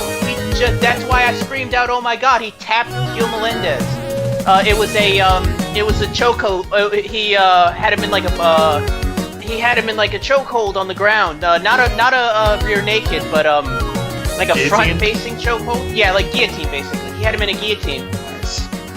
Oh wow, dude! I knew Showtime was gonna take it. I just, I didn't know. We've got gameplay, have you? Yeah, we've got gameplay. Have you? Wow.